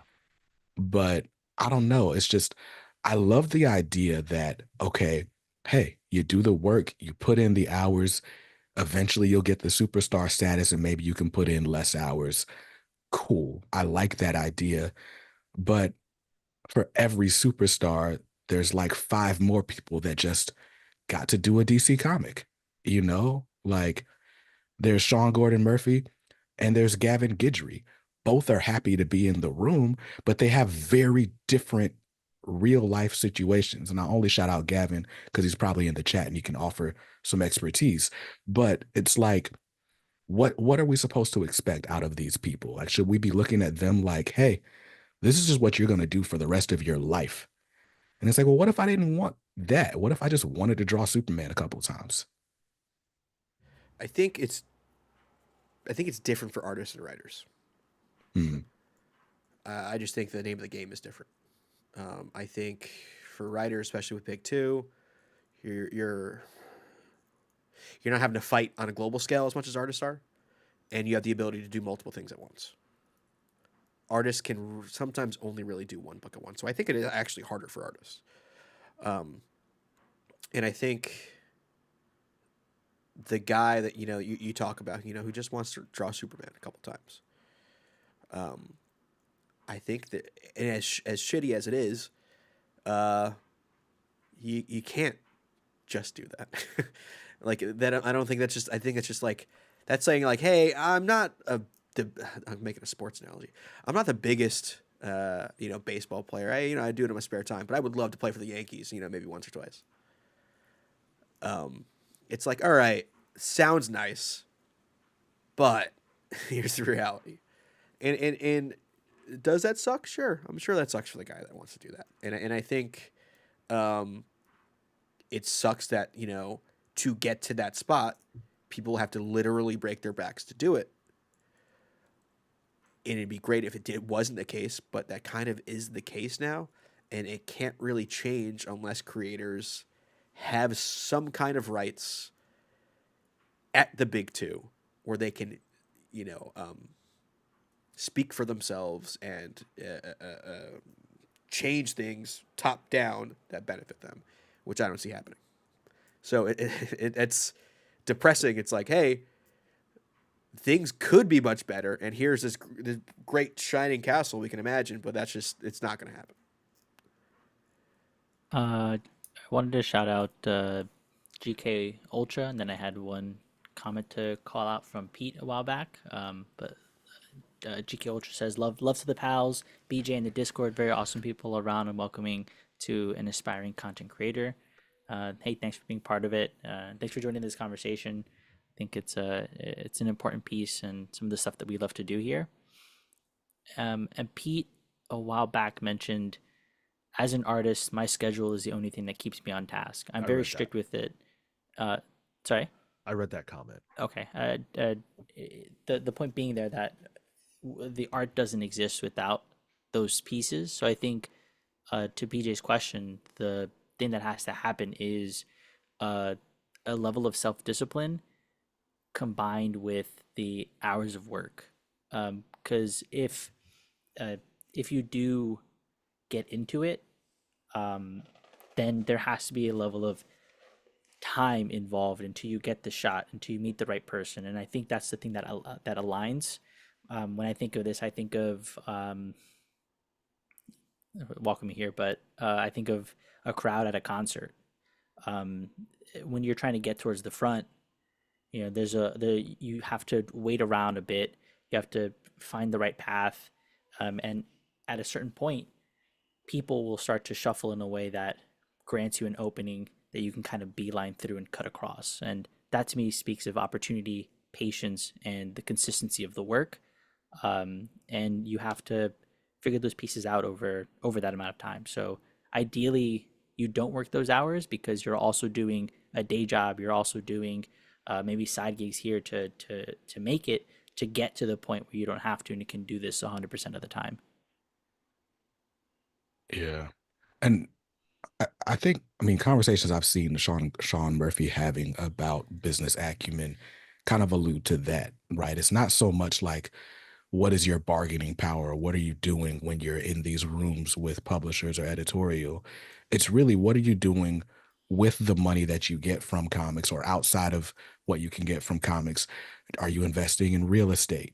Do you have stocks? Like, do you have something that can perform for you when your fingers can't? And to that, I think that's just smart living, Yeah. right? Like, we just got back from New York Comic Con. It's funny. One of my favorite moments is the fact that we had that cool little meetup at the Amazon office, and we're in this room with all these A-list comic talent, and somehow all we do is take pictures with each other. And it's like I was 5 feet away from Scott Snyder and said nothing, right? But oh snap, the pals. But with all that said, because that was just an aside, but it's like I'm meeting these content creators, I'm meeting these YouTubers, and you know what I realized? We all got day jobs. We all got stuff that we're doing outside of this, and we're doing this just because we love it, right? And sure, it's a dream to do this and not have to do anything else. But that's not the reality of what of where we are. Even at the highest levels, that's not the reality of where we are, right? There's people with, tens of thousands more subscribers than us that are currently like just lamenting the woes of their financial situations. And so it's like, all right, well, if I'm going to keep doing this, I need to either scale things up so I can do it better or scale things back to where it's manageable and I don't burn out. But either way, there's a change that has to happen. And I'm not going to get anywhere with a picket sign because no one's changing the industry for little old me. Dude, right? Like, isn't that so funny?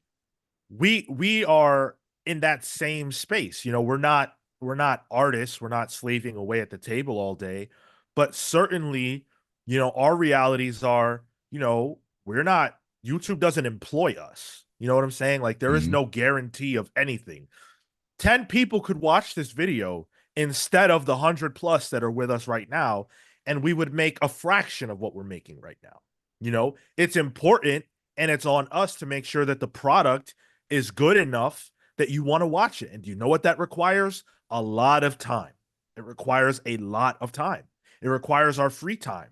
There are plenty of things that I'm sure Tyler or Marco would love to do on a Saturday morning that they don't get to do because we're here with you right now. Sleep, probably. Yes, absolutely. It's just how it is. When we were doing the New 52 deep dive, that shit took a lot of my time and effort. I had to say no to a lot of things I really would have liked to do. That's how it is. I have passed up on a lot of opportunities on Saturday mornings to do things, some instances that would have made me money, some instances that would have been really, really fun and memories that I would cherish. But I'm here with you because this is what I love to do. And you sacrifice for what you love. If I could tell a quick story, I was speaking with a group of creators. I won't say them who they were, but I spent a lot of time talking to them at New York Comic Con. And a part of the conversation was about basically this, like what it takes to make it in comics. And we were speaking about, my desire to want to be in the industry. And they were telling me the horror stories. And they told me about the exploitation that they endured. These are not people that work for the big two, by the way. They told me about the exploitation. They told me about the nightmare long hours, about, just things of that nature. And at the end of the conversation, every one of them said to me, I hope we didn't scare you off from wanting to do this. And I said, of course you didn't. I love it. I love what you told me. I hate that this is your experience. And I hate the fact that in order to do what you do, in order to be in your industry, it will probably mean that I too will have stories like yours. But I love it. I need to do it. Just like I need to be here right now. I have to be here. That's it. That's why I'm here. BJ is not getting paid from being on this stream right now. That's a newsflash for you guys. He hit me up because he just Newsflash for wants. me.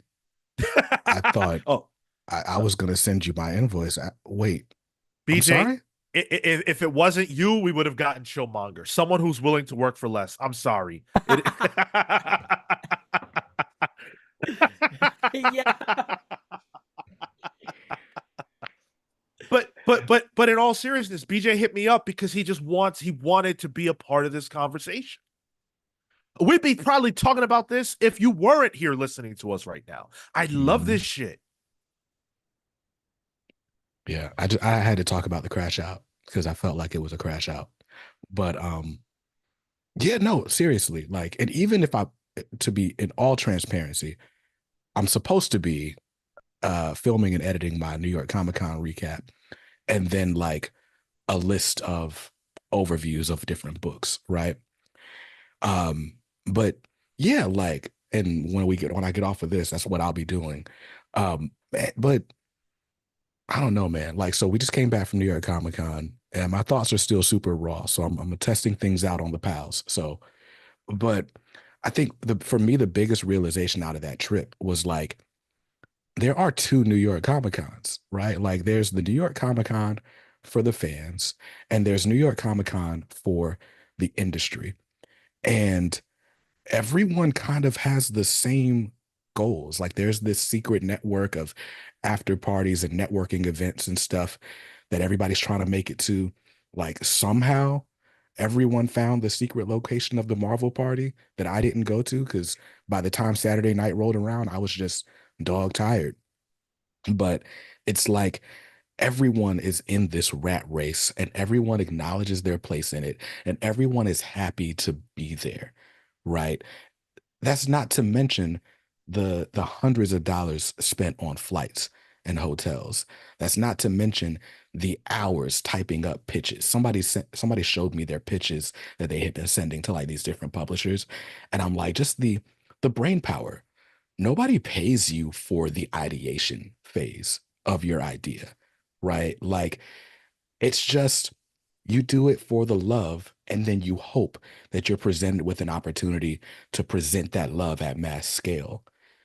But it would, for me, it was just eye-opening. Like, we are all in this at basically the same level, and you're like maybe one opportunity away from everyone knowing who you are, or better, being able to appreciate the work that you do, you know? And in that way, it was invigorating. But at the same time, it was a little bit disheartening.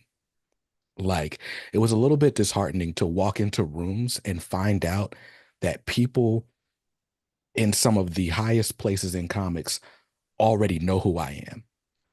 And it's like, in that case, as much as I feel like there is a huge climb ahead of me, there's not that much to climb to. And in that sense, it's like, so glad I'm doing it for the love, because if I was doing it for anything else, there would be no reason to do it. It's one thing there's not in comics, and that's money. Absolutely. But it's plenty of passion. Bro, we have sold more comic books through Pals Pulls. BJ has sold more comic books through his channel, I'm positive of it, than we will ever be paid by any of the publishers for whom we are selling comics. You're looking at the marketing department for Marvel and DC. Drink it in. Proud to be here. Am I just another cog in a machine? Oh no! Oh no. I'm gonna have a But long shower later. at least your machine has fancy branding, right? And That's you true. kind of own it, That's true. but not really. We can't even get comps. We can't get on press lists for the big two. We can't get certain things that would really help us. We can't even get interviews scheduled through DC Comics. I'm not saying these things to you because I hate Marvel and DC. I love them to death. But if they don't even treat their artists properly. They're not going to do shit for us. This is just the reality of doing business. And so, first and foremost, you have to love it. And you have to find a way to do this and love it and love and respect yourself. That's truth. It's not that I like the fact that Greg Capullo worked 16 and 17-hour days. I hate it. I think that sucks. And I really wish Greg had more time to spend with his family, his kids, his friends. I really do. But you know what? I wish I could too. I'm sure everybody wishes that for themselves. But if you want something really bad, you have to decide for yourself, what am I willing to trade? Yeah. Yeah, there's definitely a cost. And for me, right, like the reason I go as hard in this as I do, um, is really because I want my kids to see that like you can make a living doing whatever you want to do to make a living at. Right now, the question is, what is a living? Right? Am I going to make six figures talking about comics on the internet? Probably not. But could I be happy making, I don't know, mid five figures talking about comics and having like a more modest lifestyle? Probably. Right. And so for me, it's like, I want my kids to know you can be true to yourself, true to your values, true to, whatever makeup God's given you, and make a sustainable living doing so, or diversify your finances enough so that it doesn't really matter what you do. Right. And so for me, I'm going to keep going hard. I'm going to keep being in these rooms. I'm going to keep going into these spaces so I can be like, hey, you know that Dogman comic you just read? I just talked to the writer of it and I was just at a party for the publisher. And, they appreciate the fact that you read Dogman, right? Like to me, it's important to do it, to have sort of visibility in these spaces, especially for little chocolate kids, right? Who don't necessarily see themselves in the characters. They don't see themselves in the creative teams. Even when they do, they don't realize that's who they're looking at, right? So for me, it's important to be like, hey, this is the space that I'm in, and you can be in it too. And so that's part of why I do it. But you also got to understand, like, it is a sacrifice. I'm here on a Saturday morning. I'm up at 5 in the morning doing a little pre-work. I'm up late at night doing post-production, like, and it's all part of the game. And this is not a pity party. Don't feel bad for me, because the fact is I could turn this camera off and go make money doing something else. I choose this life. You also have a family, which is Facts. important to say. Facts. And and I take the time I need for my family. Like I'm never gonna just be like, oh well, kids, comics. Like there will be times where you don't see me. We're having a baby in a few months. I guarantee there will be at least a week of just no content from me. And even when I come back, it'll be a slow ramp up. But that's just what it's gonna have to be, because that's my family. I do this for me, but I do this for them. Like, let's not get it twisted. Man, when that happens, we'll just have to be like, BJ, quit the Comics Pals comment section because he couldn't handle Yeah. it. Yeah, Live streams ain't for everybody. yeah, Some exactly. people just can't handle the pressure.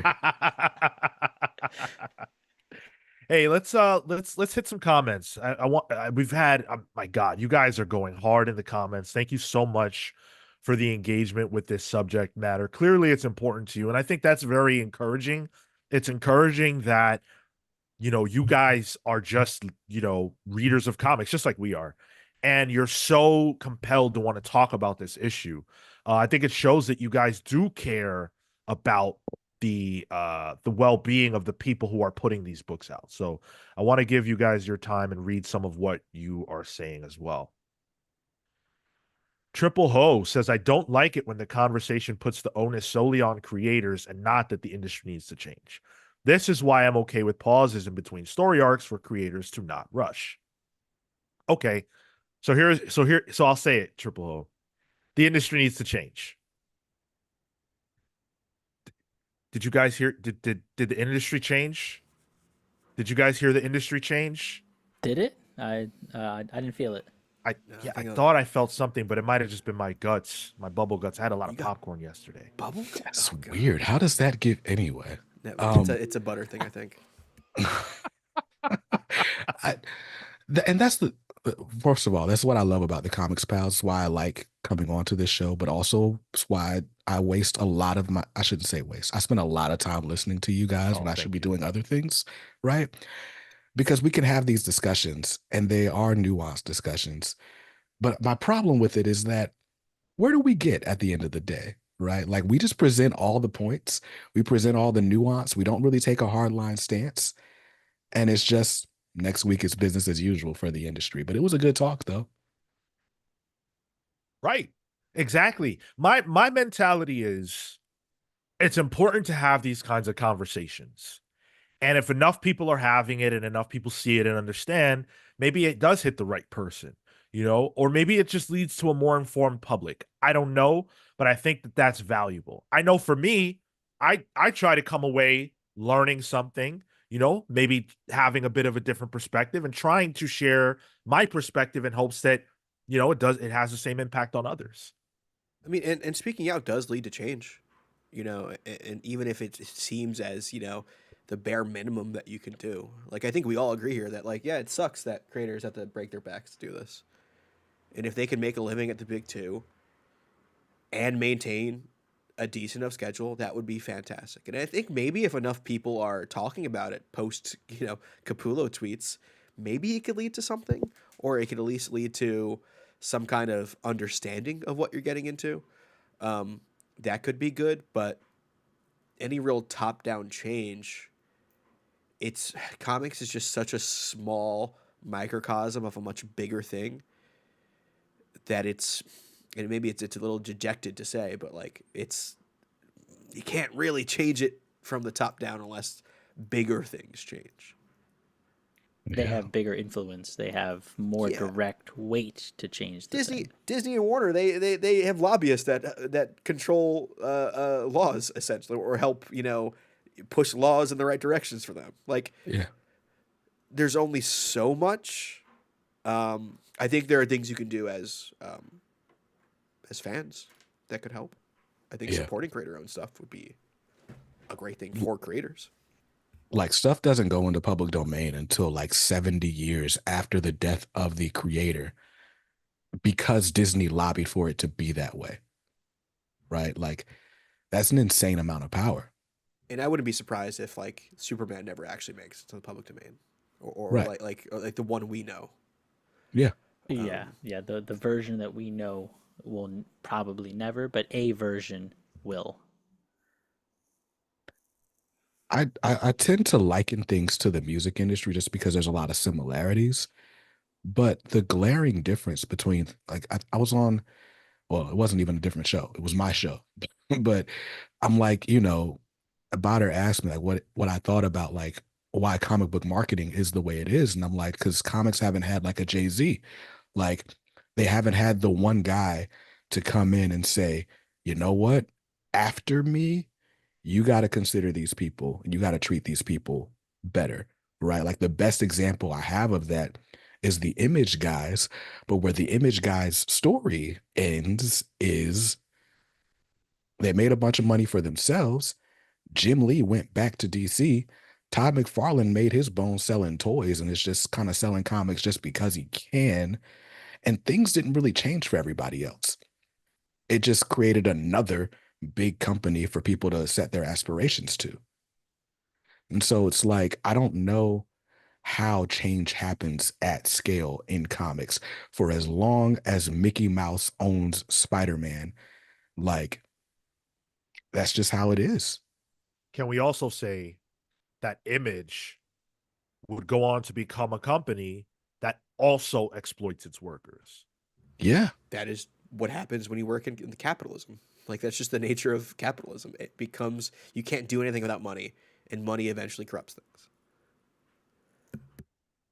So what I'm saying is throw down the government, and then like creators could probably do a little better in terms of working conditions. I say Listen, that jokingly, but also not really. if you ask Greg Rucka, the answer to all problems of society is to kill the billionaires. Yeah, I knew I was a Rucka I, fan. I'd agree with that, but I feel like the arts need patrons. That's the other thing, right? Like when we talk about like art and commerce, it's a tale as old as time. There has never been a great equilibrium between the two. Like Leonardo da Vinci is only Leonardo da Vinci as we know him because of a rich family that's like, hey, make art for us. We'll give you money. We just want Yeah, to look at your stuff, right? Like Leonardo da Vinci didn't prove himself in a marketplace, nor did Picasso. We assign value after the fact, but like no one else is expected to make art that is commercially viable and has artistic merit. It's just, well, I guess no. Like even when we talk about like the TV and film industries and stuff, like they get budgets, they get greenlit. The movie performs after the fact, but those people already got paid for what they did. yep. And the now, if anything, through the powers of crowd sharing, yes, you get a lot of people who are can only provide a small amount, some kind of patronage, right? But it doesn't rival that of uh, times past or of a publisher or like provide consistency, and that's the hard part. And it's scale. There is more money in movies and television than there is in comics. And even then, how many stories have we done about exploitation in those fields? They just went on strike, and that whole issue. Writers, we no one cries tears for writers. People are like, they don't give a damn about writers. But writers had to go on strike to be able to keep their jobs, and to be able to prevent AI from taking over their jobs and to be able to get a little bit more money because they're being horribly exploited. And then if you talk about actors, yeah, sure, Joaquin Phoenix might have made 20 million, let's say, on the first Joker, and that's a lot of money, but that movie made $1 billion. Was he overpaid or underpaid? You know what I'm saying? Overpaid. Too much. Yeah, I like that first one. The I, first I one was really fine. Yeah, I thought it was good. I really want to read some messages from the listeners before we wrap this conversation up. Non-binary bomb says, so as the most So valuable long. worker in comics like Capullo are okay with poor working conditions, nothing will change. I think that's why it's important to call them out for normalizing it. See, but I take issue with that because I don't think that Greg Capullo is normalizing it. I think it is normal. Like, is it normal in life for you to work 16-hour days? That sucks. That shouldn't be the case. Is it normal in comics? Yeah.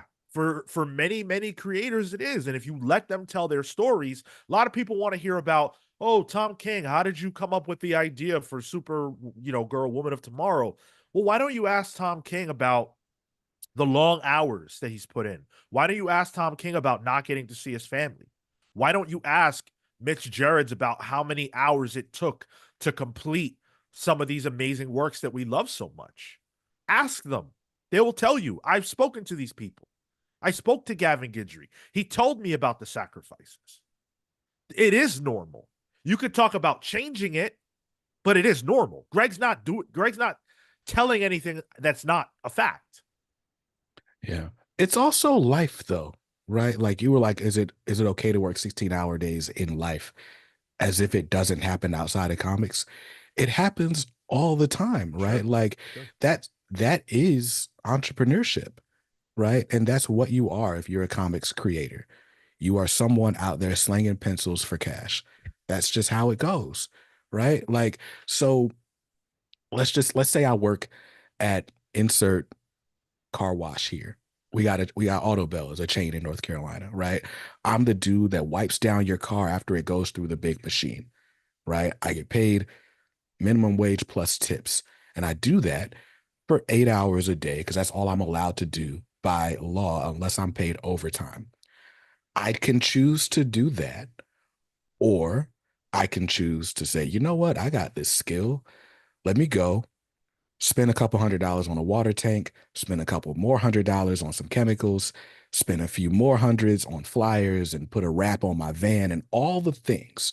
And now I am BJ Kicks Cleans Cars Incorporated, right? You don't think I'm going to work more than 40 hours a week to earn the $200 for an auto detail? Like, it's absolutely going to take me more time to build that business. I get more of a reward from it, right? But that's life. It is, you are going to be working 12 to 16-hour days no matter what you are doing as a freelancer, as an entrepreneur, until such time where and this will be great, until such time you can pay someone else to do that for you. Because the fact is, somebody's going to be working 12 to 16 hours no matter what. Yep. And the degree to which you can do less is the degree to which you can exploit someone else to do more. And that's what normal is in a capitalist society. And that's exactly the cycle is. And I see what non-binary Obama and Triple Ho are saying. It's normal because people have accepted it to be normal. And would it be great if Capullo is like, hey, I'm only going to work 9 to 5s going forward. And I urge all artists to do the same. And maybe other artists do. But guess what? Then Marvel and the big two in DC say, oh, well, some guy that in another country is willing to work longer and do this, faster. Comics is too small for that to be realistic, and it's too hard to unionize artists as a monolith in comics to do that. I understand what they're saying, and I understand how that would be great if artists could be like, hey, we're changing the normal. The problem is we're in a capitalist society. There will be somebody that says, well, I can do it. Right. Like, let's say best case scenario, we do have a comics union. We unionize all the comics workers. We can only unionize the comics workers in America. What's that to say for the Filipino art scene that's willing to do it for less right now? It's not a comics problem. It's a U.S. problem, really. It's a world problem. Yeah. It happens everywhere. Even in like outside of the entrepreneur space, in businesses, any business, any office job that works it, that's the playbook. Yeah. Temple says IMO shouldn't be normal, but at this point it is what it is. I hope it's going to change soon. Yeah, I mean, look, guys, like, it's very great that we all want them to be able to work less and get paid more. No one disagrees with that, right? Like, I challenge you to find someone who says otherwise. That's not the point. Things are what they are, and it's normal because it is. Tell it to the artists who were doing it in the 60s. Tell it to them. Go back in time and let them know, hey, by the way, you guys working this way is going to lead to people still working this way 60 years from now. Yo, go back 30 years from there. The 30s, the bullpens, like. Yeah, it's not a new problem. If you're a young person and you're looking at the world and you're like, wow, things shouldn't be like this. This is BS. We need change. Well, welcome to every young person who's ever lived. Welcome to every part of the world. Find me a person who's not being exploited at work, who's not the top dog. Show it to me. It's wishful thinking. It's the way we want the world to be. Yes, but that is not the world we live in, and you have to accept that. In comics is global too. Like Triple Ho is saying, manga has kind of done a thing where there is more restrictions or regulations rather. Manga people they ride themselves dirty. If that's the case, if there is more regulation, then my dude died at the board under those regulations. Well, what are you talking about? Not you, Tyler, but what are you talking about, Triple Hole? That's not true. We know it's not. The other thing too you got to think about is that's like factory workers way back when were able to unionize because they were all in a certain spot. They had collective bargaining power because of where they were. They were the only resources. They had that bargaining chip. Artists in comics do not. I can go to any artist throughout the world and pick from there. It's just not the same because it's global. Marco, I got a one shot for you. I got a Batman one shot. I'm only going to pay you $10 a page, and I need it in 2 months. Will you do it? Yo, if it's gonna get me on the Batman title, hell yeah. See, exactly. Marco can't even draw. Marco just has low morals. I'll do the that filter doesn't exist in Well, my I mean, that's the .exe. problem with the world we live in, because it's like, all right, there's always a balancing act between the morality and then what can get me living better. Doesn't account for that. That's the thing, right? We don't have a system that accounts for the morality. Yeah, Silhouette says mangakas literally die. Mangakas do not get to see their families. Yeah, let's not. You want to talk about a romanticization? That is romanticizing. That industry sucks. Those people need help. That's not even just an issue with mangakas in Japan. There's a horrible work-life balance in Japan. Yeah, For like, all let's professions. be real. Japan's a Yeah, very I don't know. I don't know why we romanticize manga the way we do. Because Like, people like it. wow, hater. Let's go. they do all that. They don't even have colorists. Like, maybe FCL should. No, Yeah. we can't go there. Can't do those turnaround times. Chris Lister says problem is if the more you pay workers, that will raise the cost of the product, and when the product costs more, the value of money becomes less. It is a perpetual cycle. It is a perpetual cycle, and we haven't figured out a solution to it yet. There was a time, as was brought up earlier, where, DC and Marvel both operated out of New York, and many of the creators who worked in the industry worked out of New York and were a part of the bullpen. Did they unionize? No, they did not. And the idea of, like, Chris Lister said, problem is the more, like what Sean just mentioned, the product only becomes more expensive if you pay more workers, because that's a decision the higher ups made. Because they want to make sure their money is still at the same level or more. There's a constant upwards trajectory that needs to happen from the top down. That there's no such thing as trickle down. It doesn't exist. And that's just the way it is in the current landscape of our economics. And it fucking sucks. And I don't think any of us are disagreeing with that concept at all. Yeah, JetX somebody says, called us communists. Well, Which I don't know. I'm certainly not, because I work and live in America and I'm an entrepreneur. I feel like Voldy was talking to the chat. Oh, is that what that was? I got it. Yeah, I think so. well, I would say probably a socialist for me, but Gore Fair. Vidal says, unless it's a strong writer or comic I have a deep interest in, it's the artist that draws me to the comic. If I don't like the artwork, I drop the book. And they're putting in ridiculous hours to make that beautiful piece. When an artist has to draw the thing, the actual character, the thing, they have to spend an ass load of hours just to get those rocks looking right for you. You know what I'm saying? And people don't even notice stuff like that. Backgrounds. People don't care about backgrounds, but when they're not there, everybody loses their minds. But those backgrounds, to draw them, that takes a lot of time. I don't think about backgrounds until I read a Salvador Larroca book. Yo, you don't think about backgrounds until you see the rendering done on a freaking manga, dude. That Or a shit goes Fabric hard. book. Like, Yeah. So Marowak says in the 90s they just founded Image. Like, I don't know. We got to stop acting like Image was the answer to everything. Yeah. We already went over that. Image exploited its workers. Image delivered really bad product. Image delivered product very late. Like, that was not the savior of comics by any means. Michael Nadeau says, bro, listening to this at work hits different. I'm just saying, if you want to go in and start demanding a raise, feel free. Electrics mentions the me being able to potentially draw the April Fool's Tom King variant a little bit better. I actually have that bad boy framed because I love it so much. Nice. AI couldn't do that, Marco. Couldn't do it. Had to be a human. And look at the quality. Let's try to stick to listener comments so we can get their word and then wrap this convo, because we've got more show to do. Temple says, how likely do y'all think AI art becoming a thing in comics is? I really don't want it, but you never know with these companies. Very likely. Disney will. just put out that they're looking to heavily invest in AI. Disney, It's going to a company founded on artists, by artists.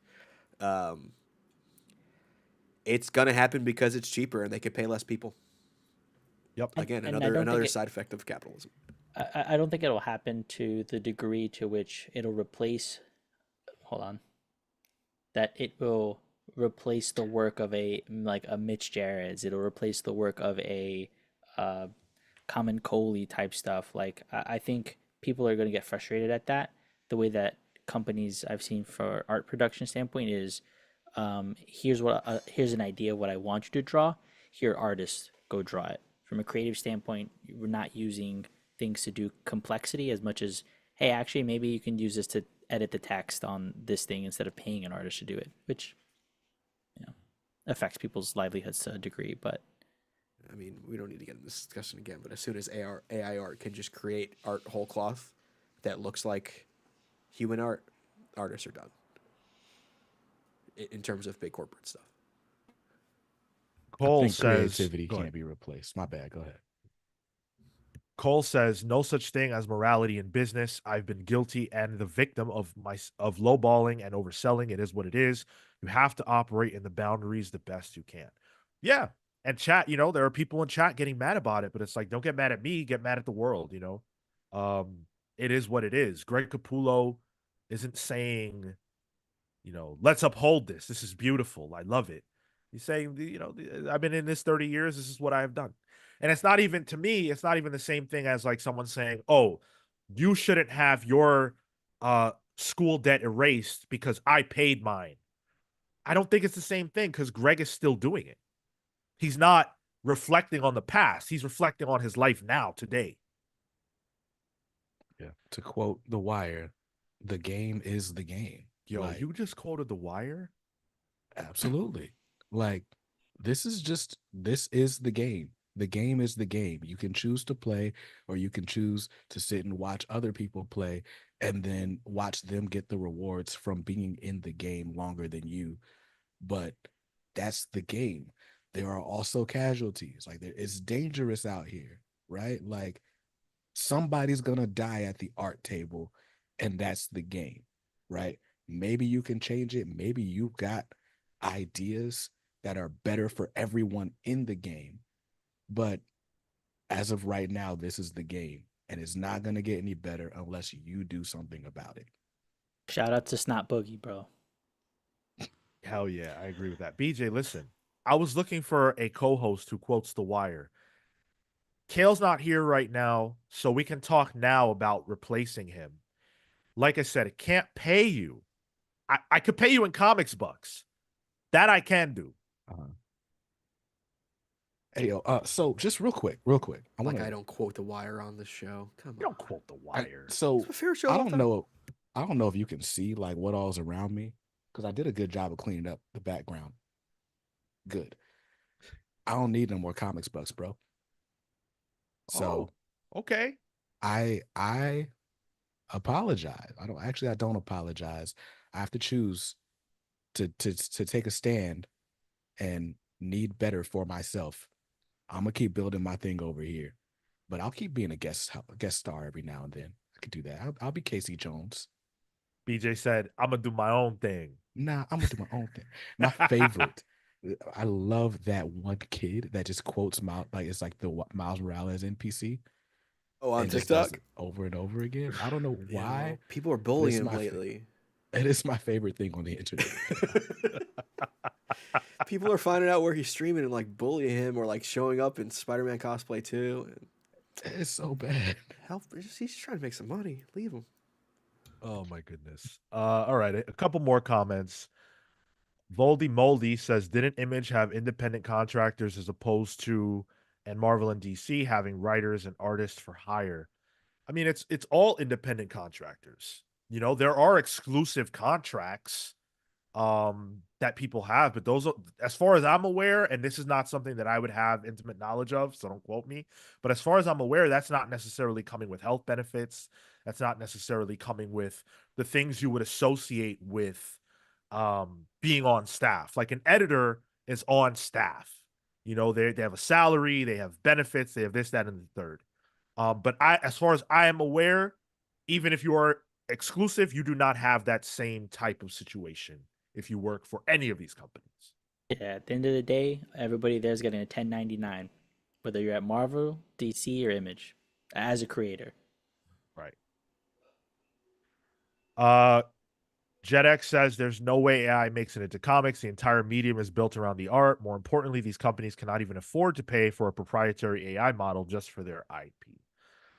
Well, I don't know, man. Disney has money to make their own proprietary AI for sure. They don't invest in comics. Get out of here. They'll invest in AI because they can use it for more than just comics, though. Oh, for Yes. sure. They can use It theme makes parks. so much Yeah. more sense for Disney to invest in AI. Now they got storyboards, they got everything right in house. Like, Yep. Think of VFX. Think of theme parks. Comics is an afterthought, really. Right. But it could go down to them. Someone's gonna find it and be like, "Oh wait, we could probably use this." Gore Vidal says the late and great George Perez said aspiring artists would show him their drawings of superheroes posing. Perez would tell them, draw them washing dishes instead. It's a good one. Temple says, since we talk about respecting the creators and artists, what is y'all's fave creator and artist in comics? My fave creator is Jeff Johns, and artist is Jim Lee. Is this our palate cleanser before we transition? I got a lot of favorite people in comics. My favorite pencil inker duo is Dennis Cowan and Bill Sienkiewicz. If I just got to go with like a singular artist all time, it probably would be Jim Lee as well.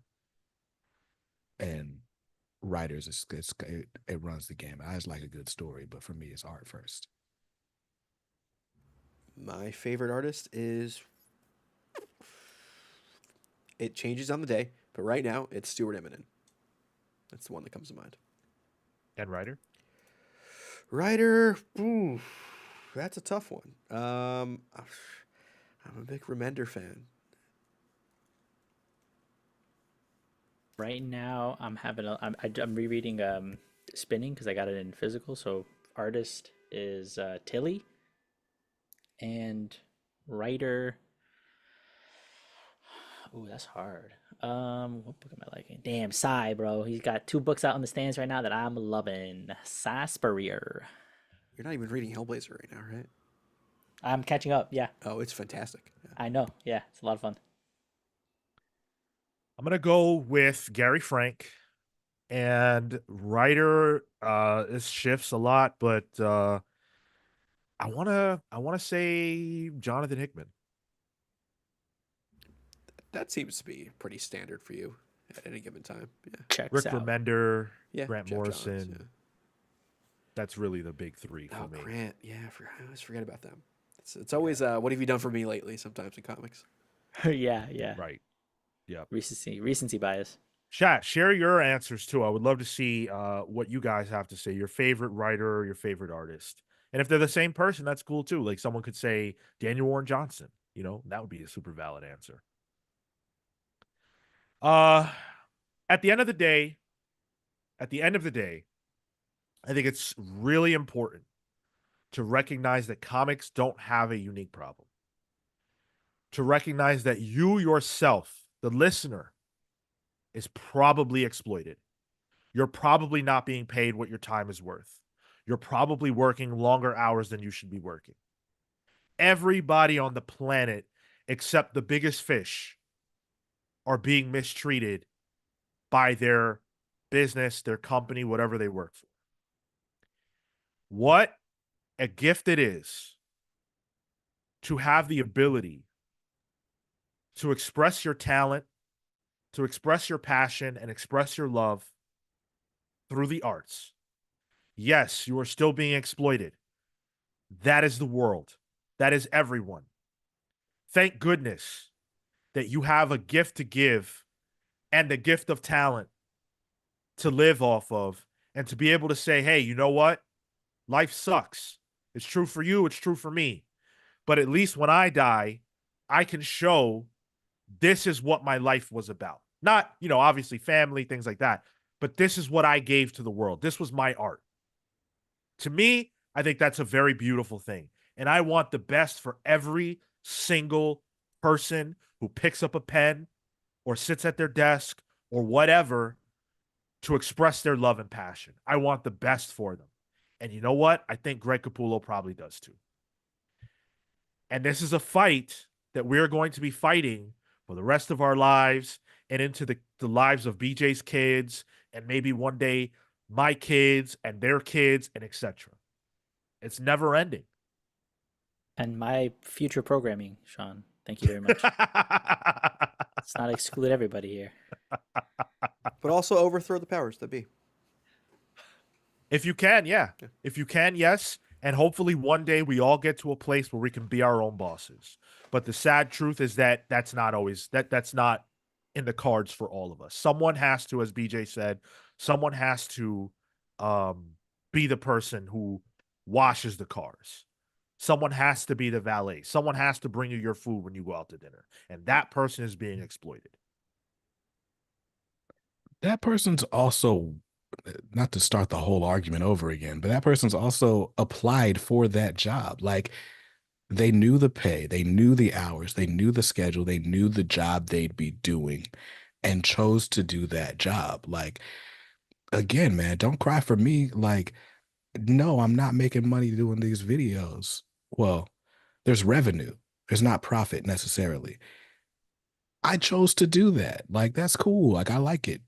So, I don't know. Capullo chose what he did. Everybody made decisions, and it's not for, it's not for everybody. And that's fine too. Down on it. Yep. Okay. Okay. BJ, you hanging out or you got to jump? I should probably jump. What's the next topic? What are we doing?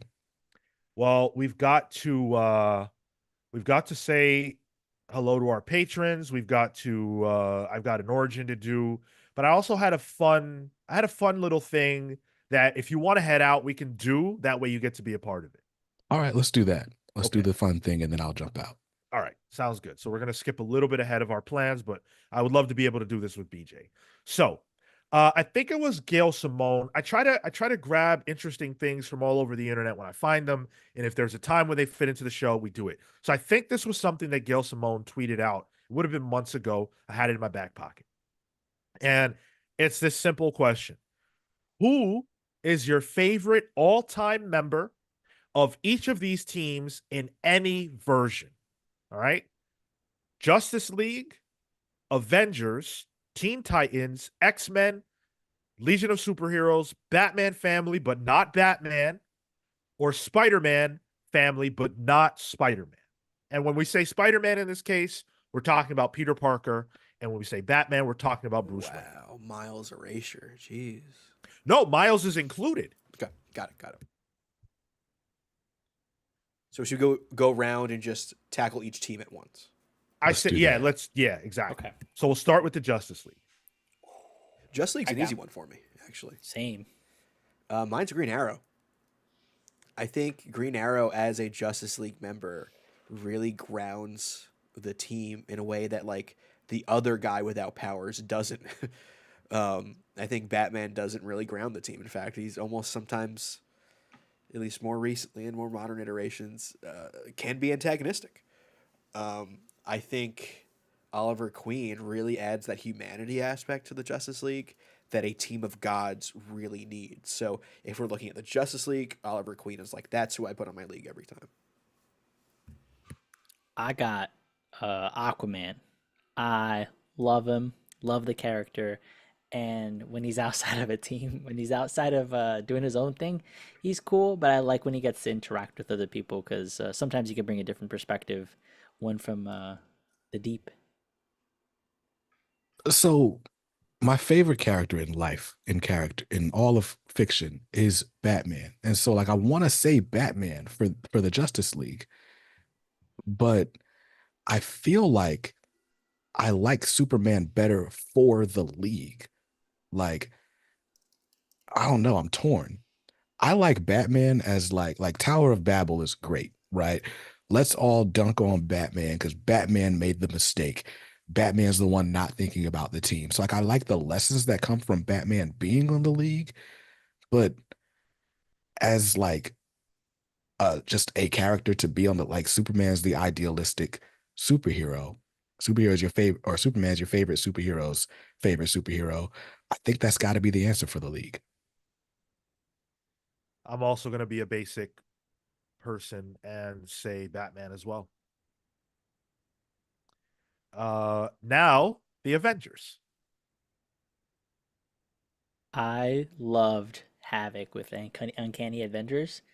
That's my boy. Whoa, my man threw out Havoc. Love Havoc, who's him. been on the Avengers in One time. 1.5 iterations. Yeah, loved it. He said any version. Hey, Oh yeah, yeah. I'm gonna go with Captain America. Is there a reason? Truth. Wait, no. What's his slogan? Oh, he doesn't have a slogan. I just love Cap. I think he is the perfect person to lead that team, and he's a great guy. Yo, the black dude being the Captain America fan in the room is like so crazy to me.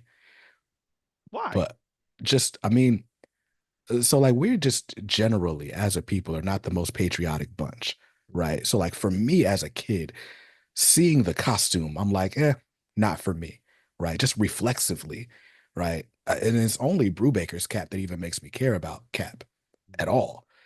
Um, so I mean, I'm not downing your choice. I'm not yucking your Yeah. yum.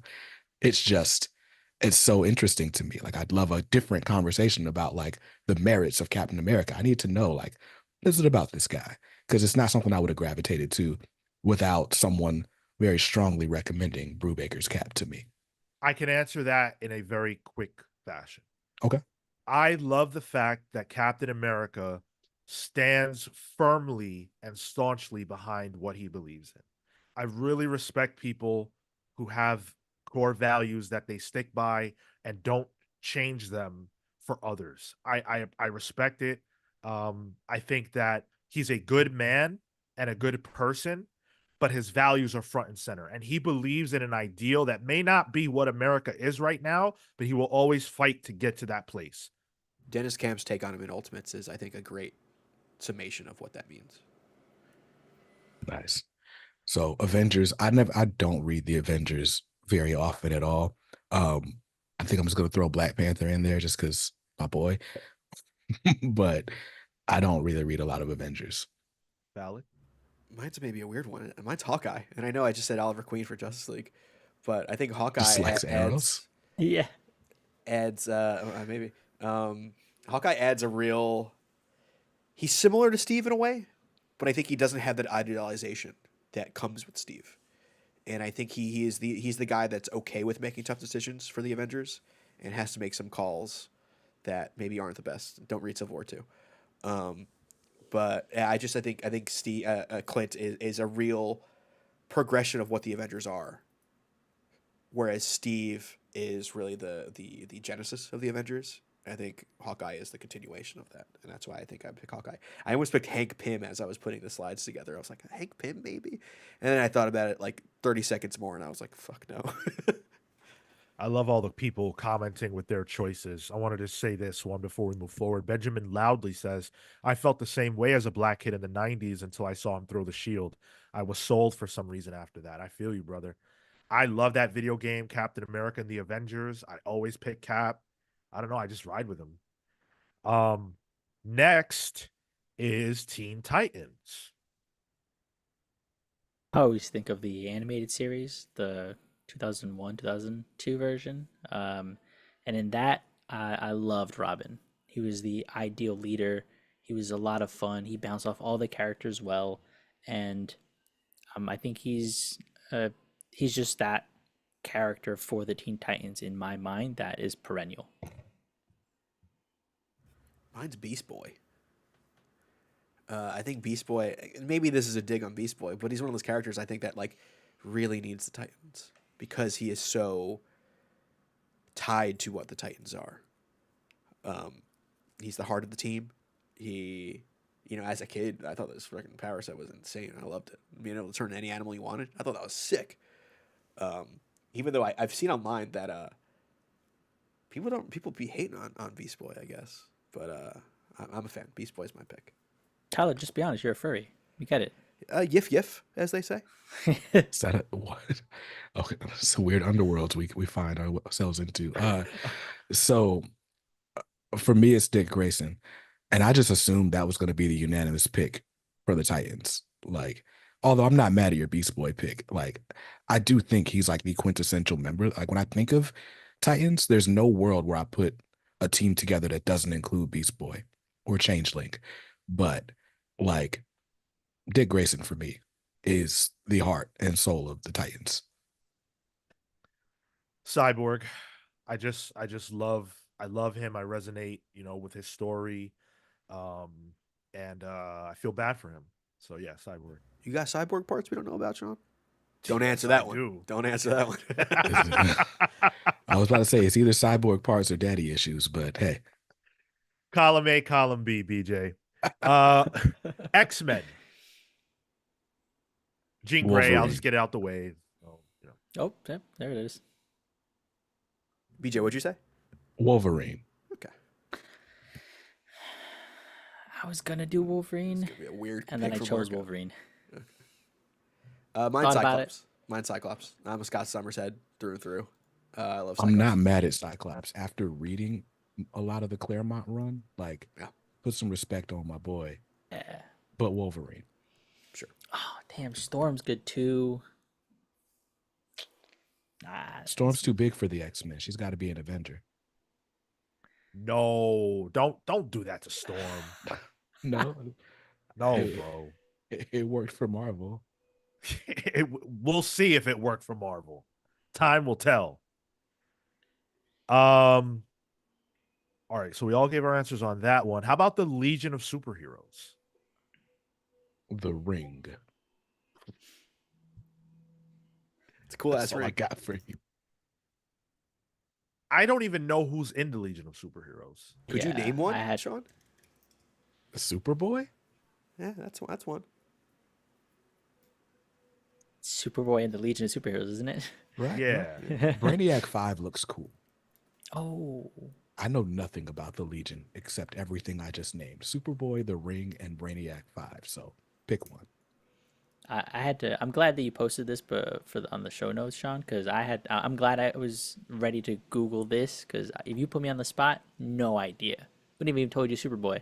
I looked through to find one, and I picked Wildfire because I like fire-based characters. But I can't tell you. I looked through the entirety of all the members list, and I couldn't remember one outside of Brainiac 5. Outside of that, That's exactly why I don't like to post shit like this before we do the show, because you just threw a character out that you know nothing about, just have an answer. And here I am saying I don't know any one of these people. I guess I could say Superboy. I like Timberwolf or Arm Fell Off Boy. His arm pops off and he uses it as a bludgeoning weapon. What in the world? Yeah, he just got some weird ones. Bouncing Boy, Bouncing Lad is another one. He just gets big and bounces. was Arm Fall Off Boy in the Suicide Squad? The movie? Am I No, that thinking was a of? different guy. Okay. Yeah, that was both Saturn? both his arms. Who's Saturn Girl? Isn't Saturn Girl in Tom King's Batman? She run? is. Yep, she does She- the mind reading stuff. She was in that most recent season of Young Justice as well. Her and All Lightning Lad are probably the biggest two. I guess I'll go with Saturn Girl. Next up is the Bat family, but you cannot say Batman. Alfred. Oh, it's good. I was gonna ask, can I do Batman Beyond? Terry McGinnis. You just can't say Bruce Wayne. Yeah. Okay, so Terry Is McGinnis. Terry in the family? That's a good point, though. Yeah, he's not in the Bat fam. Why not? He's in a future family. Because He's in the future part of the family. I don't know, man. I don't know. I He's would literally push back on getting that. he's literally getting mentored by Bruce Wayne. He's basically a Robin. I took this question to be talking about the current moment, like modern Bat family.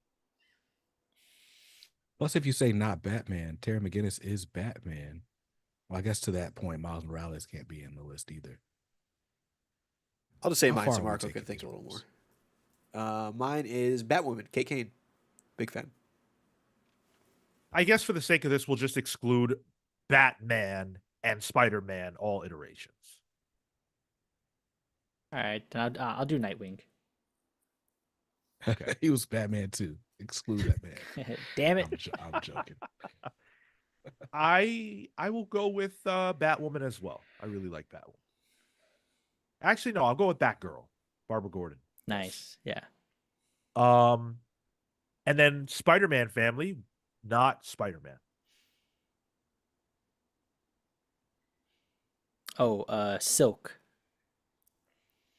When her and Batman, Spider-Man cross paths, Peter Parker cross paths, gets a little horny. All right.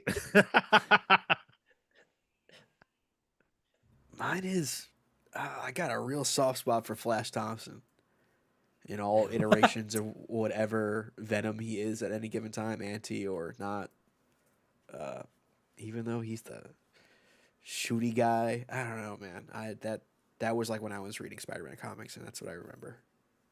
Or Jessica Drew. That's another good one. Struggling. I got Peter and Miles, and I can't use either of them. Throw a suit on Aunt May, I guess. She does do those. What are they? Hotcakes.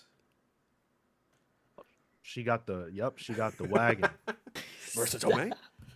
Um, can I say Uncle Ben? I love Uncle Ben. Yeah. No, he's not in the comic. He's dead. Shit. All right. He's Fine. before Spider-Man. I was gonna pick Jameson. I really like J. Jonah Jameson, just as a Spider-Man it- periphery character. What are we calling the Spider-Man family? I think Spider Jameson Fam. works. I should say who's Spider-Verse. in the family to even choose from. Like, just Ah. all the hordes of spider characters. Like, Yes. Just the entirety of Spider-Verse. I'm going to say, yeah, I'm going to go with Tyler, Jessica Drew, Spider-Woman. I kind of like Yeah. Spider-Gwen, Ghost Sure. Spider. Yeah, Yeah. that's a good one. It's Yeah. not gonna stick. I'm sorry. They're trying. They really are. Yo, they are really trying to make fetch happen with that Ghost Spider stuff. It's better than calling Miles Spin. I gotta say that. Hate it. Oh, I forgot Call about him that. what? Oh, on the Spidey and His Amazing Friends, there's Spider-Man, Spider-Girl, and Spin. Miles is called Spin. What?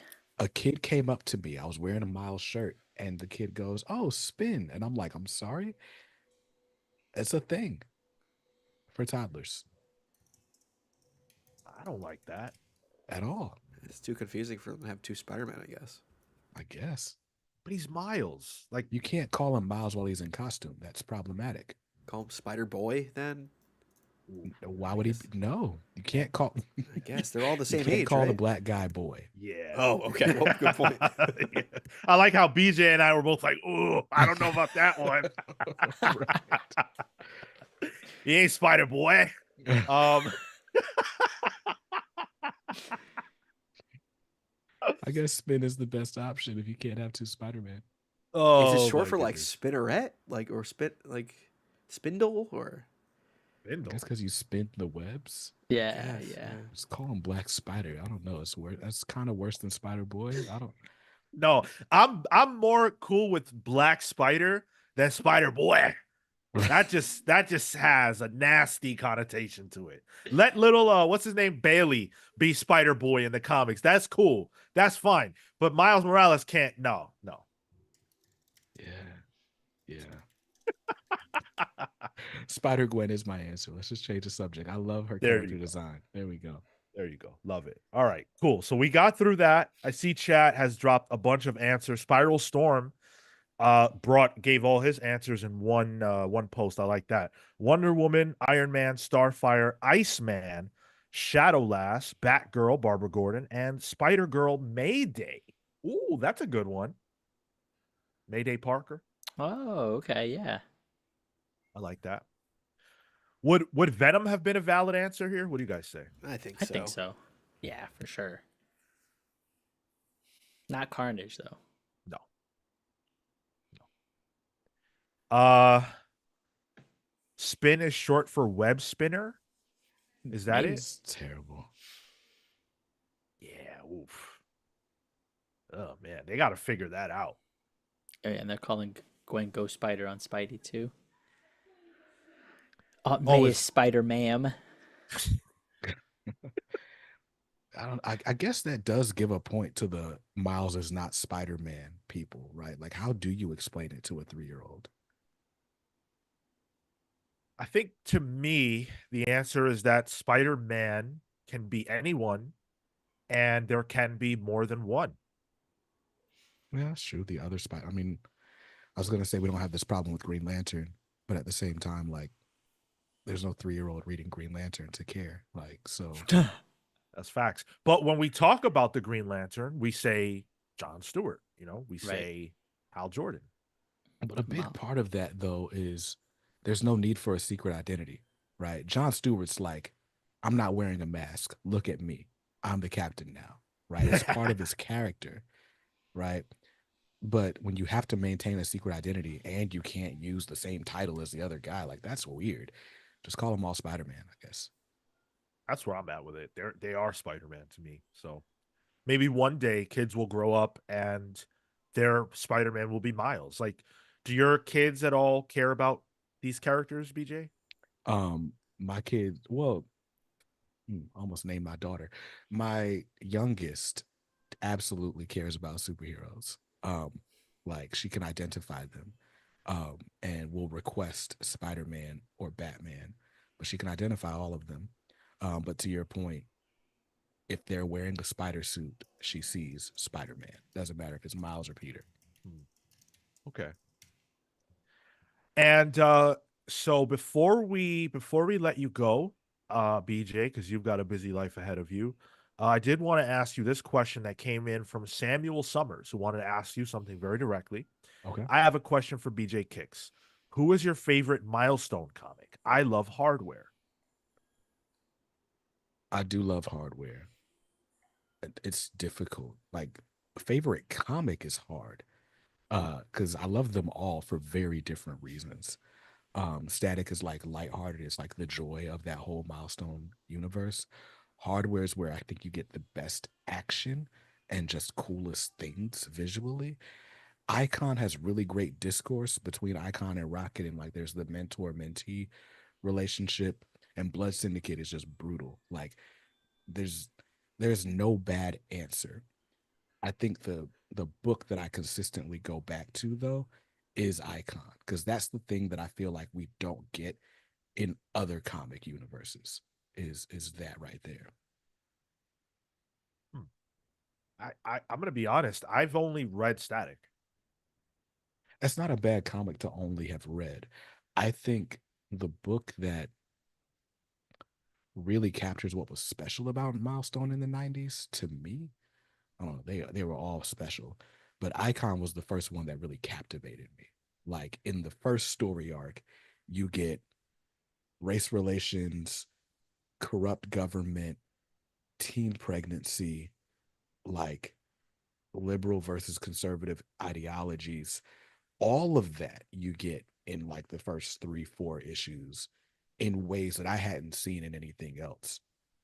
And you also get action. And like the only thing with Milestone is there's like a bit of, I wouldn't say jive talking. There's like the slang of the day in a lot of it. And so like there's in the first couple issues of Static, I think he hits somebody and goes, I bet that's smarts. And I'm like, what the heck does that even mean? Right. So like there are like 90s isms in the books that can be weird. But yeah, if you're gonna only read one, I think Icon is my one.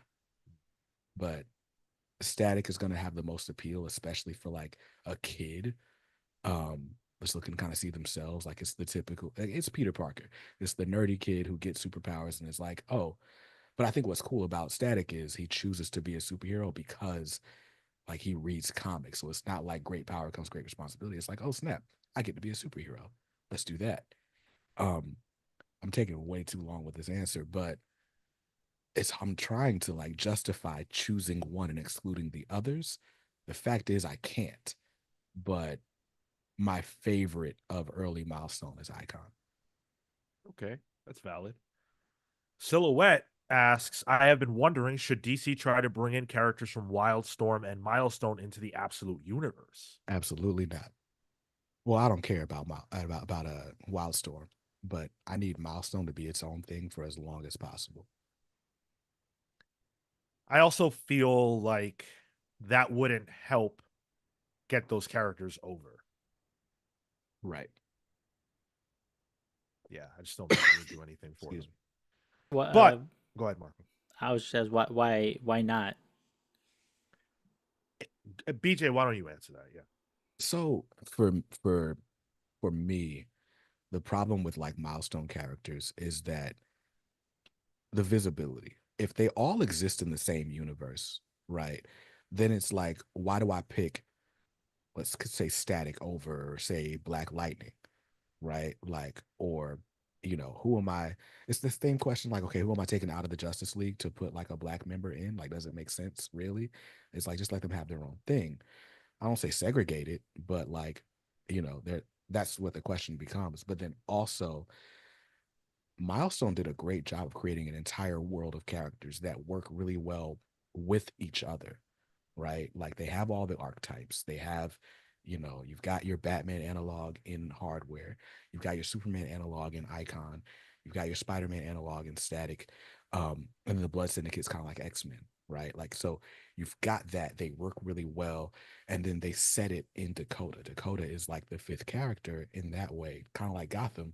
Whereas like the other thing is the politics of corrupt government underworlds and how they uh you know they are hand in hand with like evil corporations or whatever, right? Like all of that serves to make Milestone what it is. So when you pluck a character out of the Milestone universe and just throw them, like say Static in New York, and have them fight the Joker, it's like you lose a bit of what made that comic special.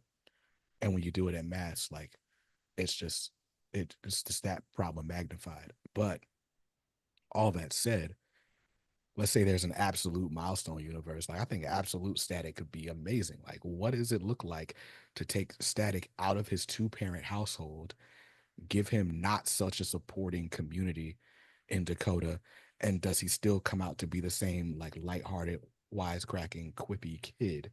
Like I like that concept. I just don't like it in the greater DC absolute universe. I also think I think that DC needs to figure out how to make mainline Milestone sell and work. And they haven't cracked that code yet. I think sometimes it's a lot, when there are all these books. Like I think there were like 5 different books, and I didn't know which ones were going to be good or which ones I should care about. So I just went with Static because that's the character that I know from the TV show. Mhm. And I think that if you're gonna do an absolute universe and then introduce a whole other universe of characters on top of that, it just feels like a lot, and they wouldn't buy it. Unfortunately, they don't buy it now. But all right, let's let BJ head on out. We've taken up enough of your time. Um, Comics Are Dope is the YouTube channel. Make sure that you guys go and subscribe if you have not. You will not regret it. Why don't you tell them a little bit about your channel, BJ? Sure. Every week you'll see which comics I'm picking up. It's the pull list. So every Monday there's a new slate of comics, and I'm trying to stick to a $50 budget. We'll see whether or not I'm successful this coming up week because DC is all in, and they are all in my wallet right now. Um, and then every Thursday we've got the podcast. So I'm interviewing a new creator every week. Um, by the way, I gotta have you guys on at some point. I don't know how we're gonna fit all of us, but the way we like to talk, that'll be a 3-hour episode. We're But doing one now. well, exactly, we'll figure it out. So every Thursday you've got the Comics Are Dope podcast. I think next week is my interview with Asia Simone, who was the artist on the Moon Girl and Devil Dinosaur Wreck and Roll graphic novel for Scholastic. Um, and then some upcoming guests. You'll see Jeff Johns on the podcast soon. You'll see Dennis Cowan on the podcast soon. So there's a lot in the works. Um, and then in between that, I'm doing unboxings and reviews of a whole bunch of graphic novels from like the biggest of names like Marvel all the way down to like Titan Comics and Ghost Machine and all that. So whatever I'm buying, you will see it on the channel eventually. And that's kind of my thing. So I think comics are dope, and it's about me sharing what's dope about them with you. So if that sounds cool, hit the subscribe button. I love it. I love it.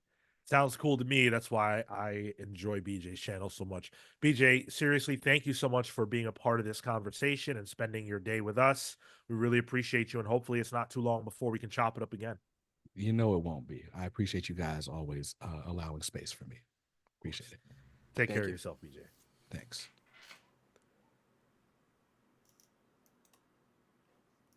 Awesome.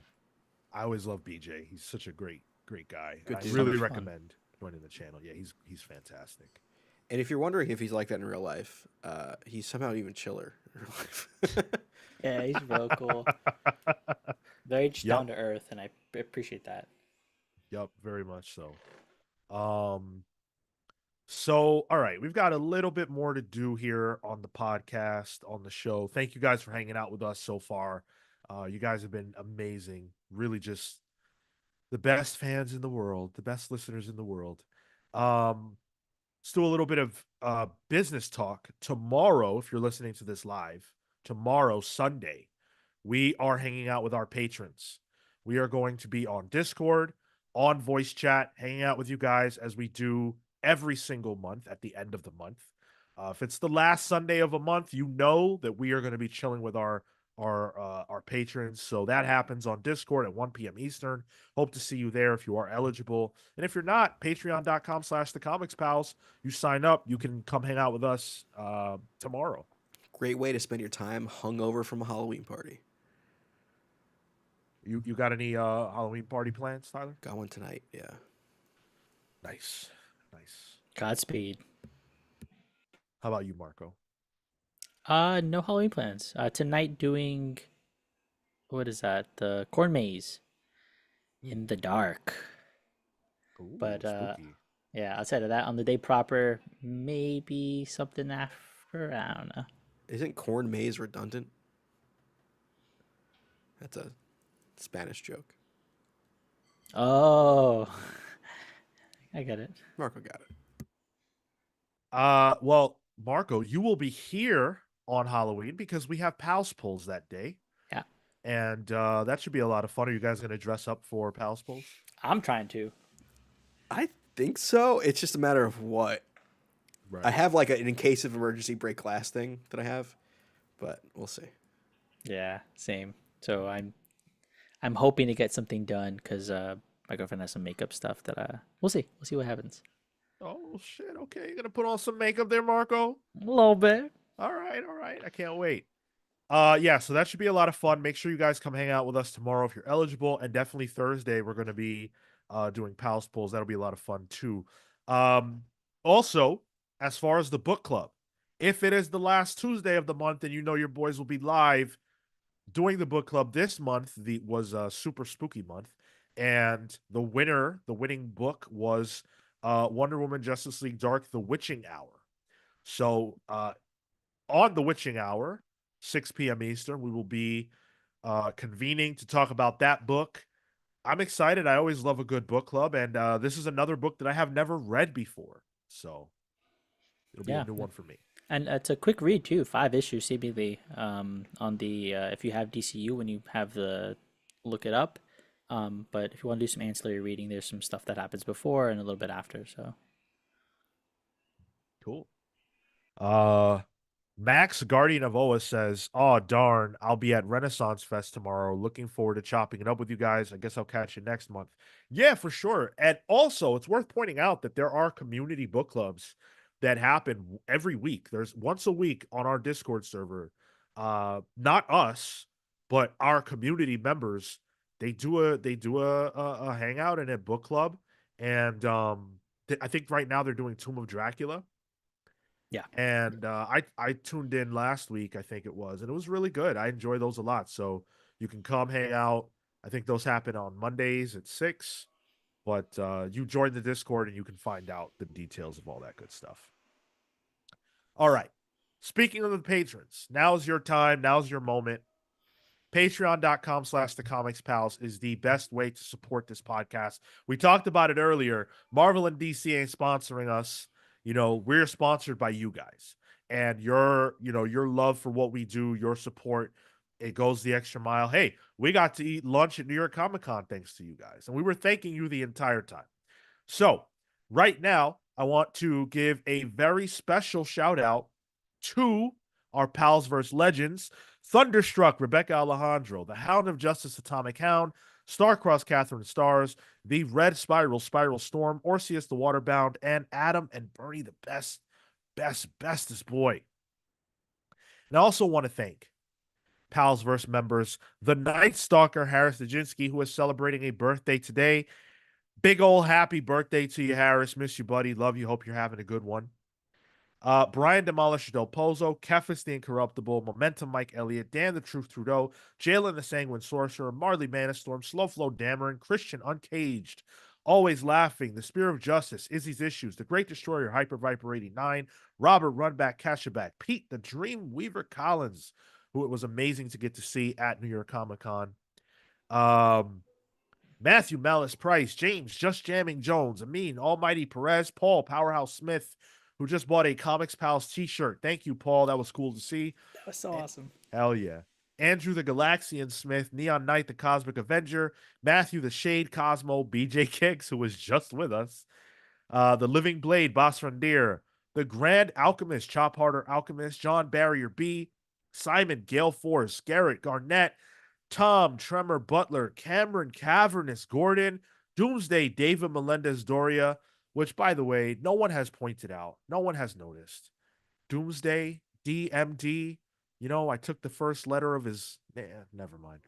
And joining the Palsverse is none other than Cameron Thornton. This one is a little long, but I hope you guys will enjoy it. The sins of the parents are visited upon the children. Versions of this quote and the themes it represents are present in the Bible, which illustrates just how old of an idea it is. That a man cannot escape from and will be judged based on the actions of their father. People expect you to be who your parents are, for good or for ill. In Cameron's case, it's always been the latter.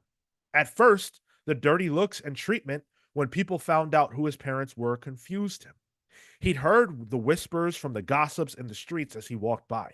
They said his father was a bad man and that his mother must be a victim of Stockholm Syndrome.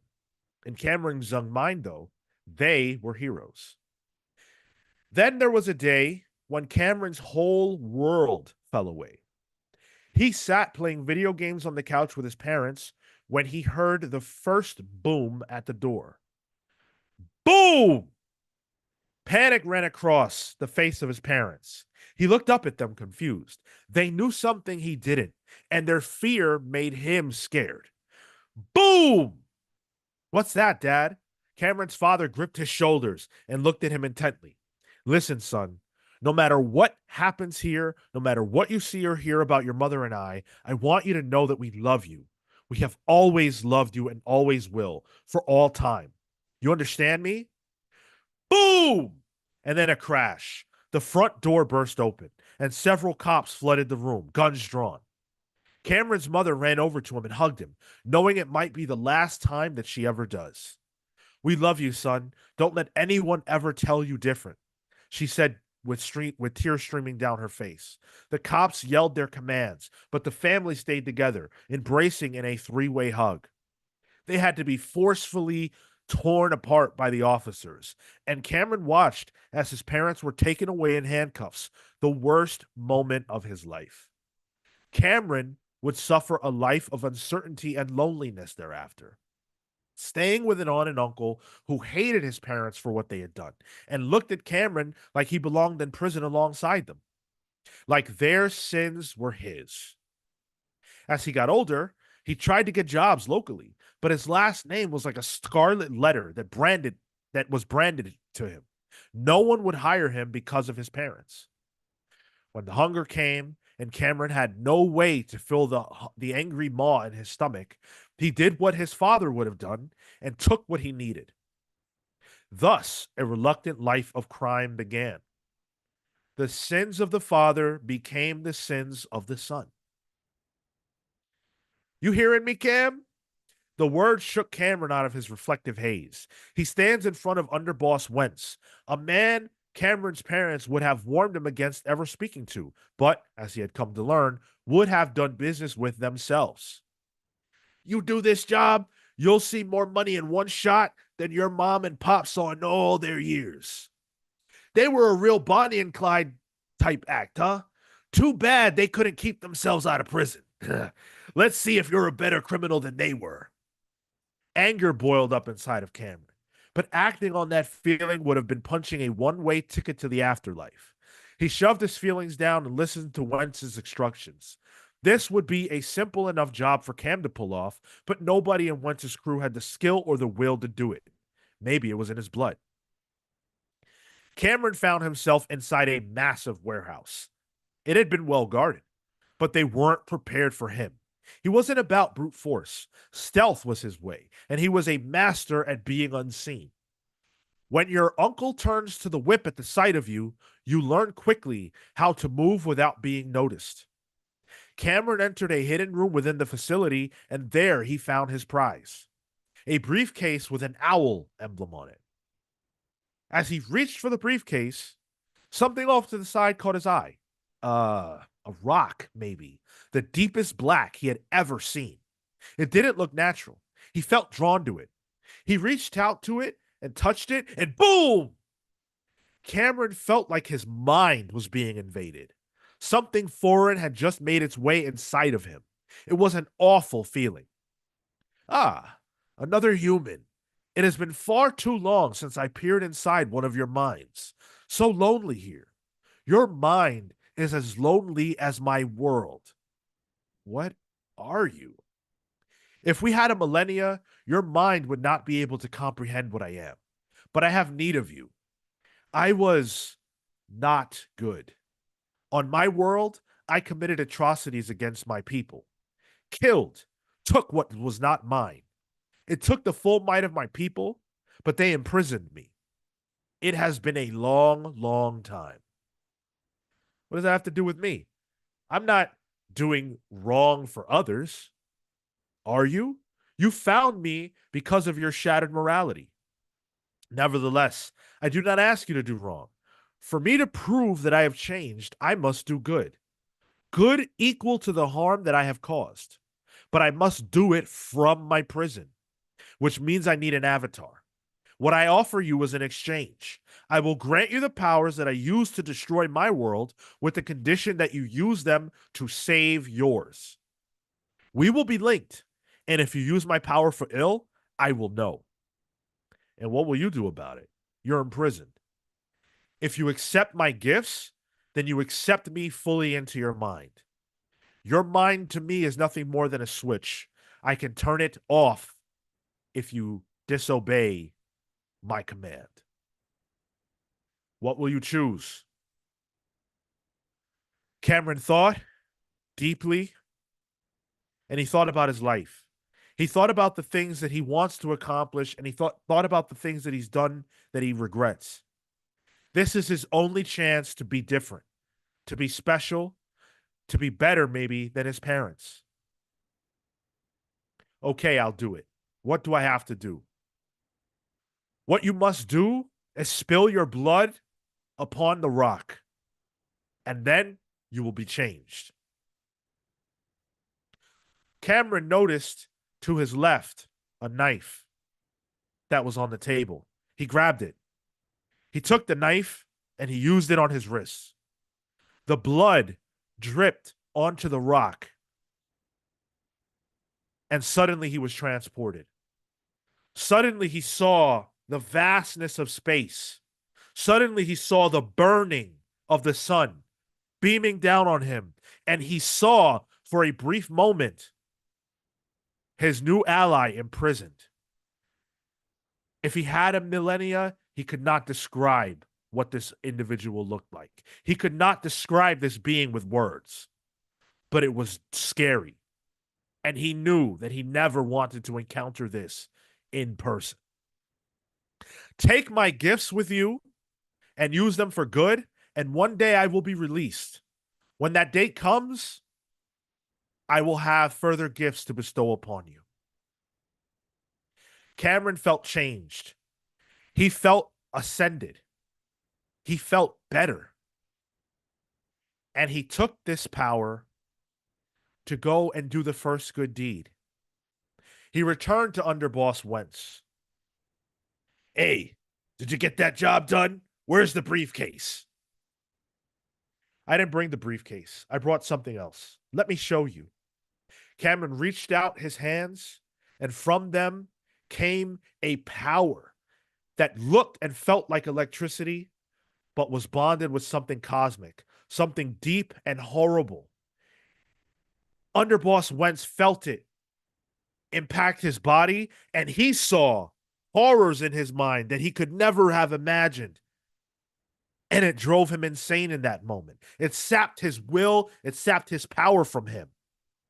And within moments, he laid down in the corner, horrified by what he had seen, changed forever. That horror you see, that's what you do. That's what your will does to others. Feel it and embrace it, because that is all that is left for you in your life. Underboss Wentz wouldn't be the first person that Cameron would do this to, but all of them would be bad individuals who deserved this. Cameron had a new purpose in life. He may be torn between the love of his parents and recognizing the evils that they did in the world, torn between wanting to be a better man, but pulled by the sins of his parents, torn between a cosmic gift and the potential of unleashing an evil upon the world that it is not ready for. Cameron was torn, but he knew what he was going to do. He was going to live his life better than his parents, better than this cosmic monstrosity, better than he had in the past. Cameron was torn, but he wasn't torn about being a better man. Thank you to Cameron Thornton, and welcome to the Palsverse. Welcome indeed. Damn. Was it the underboss? Yeah, Underboss Wentz. That was cool. Yeah. Fuck that guy. Damn.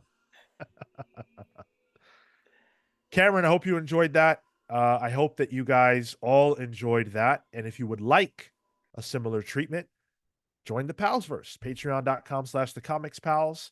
Click the Join the Palsverse tier, and you will have an intro in your future. All right. Can we talk a little bit about global comics before we get out of here? Yeah. So, for those of you who are unaware, Global Comics is a digital comics app, not unlike any of the others you might have used, but they've got a different sort of promise behind them. I think Marco, you did too. I don't know if you did, Tyler, but at least Marco and I had a chance to actually use Global Comics. They had a booth at New York Comic Con, and they let us come and use it. They were on these iPads or whatever devices they were. I don't know if they were iPads. And we were able to interact with them. So what did you guys make of it? Well, I have a face that tells people not to approach me to try and sell something to me. So I did not do this hands-on experience, but I did watch you two do it. So Okay. Yeah, I mean, I've used the product in the past. I've been familiar with Global Comics for a couple of years, and so once upon a time when I was reading more web and like super indie stuff, I'd have interacted.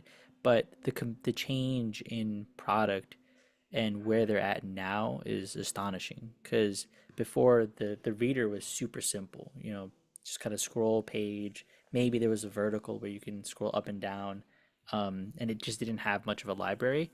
And so it became like of a kind of like a secondary repository for other people's independent comics. And now with some of the partnerships that they have on the platform, it's really awesome to see how they've grown. And I got a chance to go to not their launch party, but they had like a celebration for the DC collaboration, some of the new announcements that they have, and the the way that they do comics and scroll and swipe is very advanced and different from a lot of what is out there.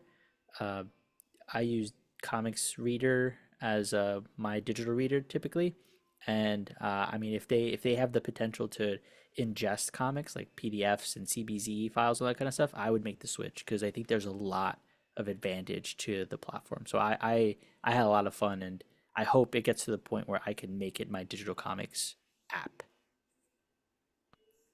So it's also worth pointing out that Marco was able to interview the president, right? Yeah, CEO and president. Yeah.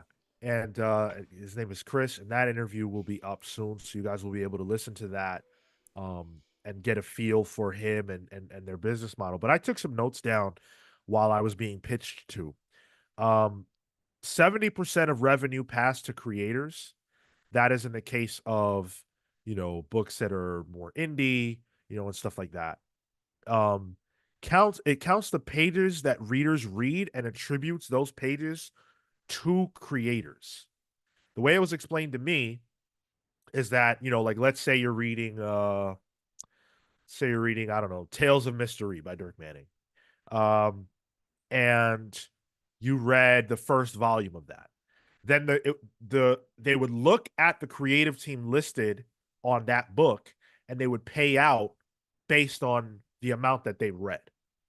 I don't know how they decide what is considered revenue in that case or how much they make off of that, but according to them 70% of that amount goes to the creators. If I had to assume, it's probably cents. And that sounds a lot like a music industry in a way, with like streams Yeah. per song Yeah. almost. Yeah. Yeah. Exactly. That was where my mind went to. I was told they have a Patreon like model because there's more than one sort of business model. There's there it's a subscription service, so you subscribe to it, and that gives you access to, all these different books. They most recently added DC to their lineup, which is amazing for them. That's a huge get. Not Marvel yet, but we'll see if that happens. Um, but you can subscribe and you get access to all these comics. I personally interacted with it and I read a few pages of The Long Halloween. I do not like digital comics. You guys know that. I really don't. I'm not a fan at all. I think it's great that it exists, but just for me as a person engaging with comics, I prefer physical. That being said, it was a decent experience. Like I didn't hate it. I was like, wow, okay, cool. Like I like the way that it zooms in on the panel that you are currently engaging with. And you don't swipe, you actually just tap and Mm. it changes and it goes and takes you across the book. Oh, yours was being read in panel view. Yeah. Yeah. Got it. Yeah. Okay. And the advantage to the panel view compared to some other panel views, because Comixology tried to do that. DC, Yeah. the app itself does that. Marvel does that. But what they are able to do is actually, if you're a creator or if you are a publisher in this case, you can actually get like a custom cutout. So they basically will go in and make a vector out of the shape that you want to be prominent in the page. Mm. So um, in those cases, you don't see some of the background, or maybe the panel that would be connected to it because you've zoomed in is cut off or removed, just so that you can focus on the highlighted moment. And that's one of the big selling points that I think is of an advantage. Mm. One of the things that jumped out to me from when you were talking to him and from the demos I saw you guys do was the way it kind of uses algorithms to nail what you like to read. It's suggestion filled, like the way it suggests things to you after asking you like just a questionnaire of questions, like what kind of genres and stuff do you like, what kind of characters, and then I think Marco, you mentioned, I don't know where you mentioned this, but you said it pretty much recommended Swamp Thing to you immediately without you Immediately. ever telling it directly you wanted to read Swamp Thing. Yep. Yeah. It has 3 layers of recommendation as you sign up. So it's not very cumbersome. You know, you pick your favorite kind of genre, then it goes into a subgenre, then it goes into like a mood or some kind of uh, theme, tone that you want. And then from there, it just spits out things. And as you read more, the algorithm itself gets better and better because it starts to get more of what you like. And then from there, the goal is let's say you're familiar with DC, let's say you're familiar with an Image book, Vault, whatever it is, right? And you're reading those. The goal is it recommends things that are of a smaller publisher, of an indie creator, and pushes that up to the front because, hey, you like this stuff? This has the same flavor. It just isn't attached to a big publisher that you might know. Give it a shot, and we're recommending it.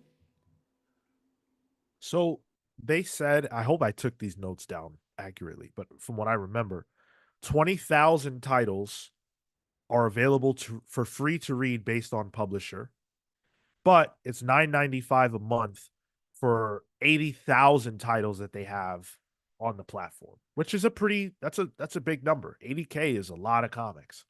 Um I think it's cool, man. I don't know. I liked it. I would I use it? I mean, they gave us what did they give us? Like what was it? Fifty 50, dollars, $50 off. So that's about 5 months to 6 months worth of the premium subscription. yeah. Which by the way, it wasn't given to us because we promised to talk about it. It was given to us because they were giving it to everybody. Like they were just giving away free months to try to promote the brand. We're not this is not a sponsored conversation.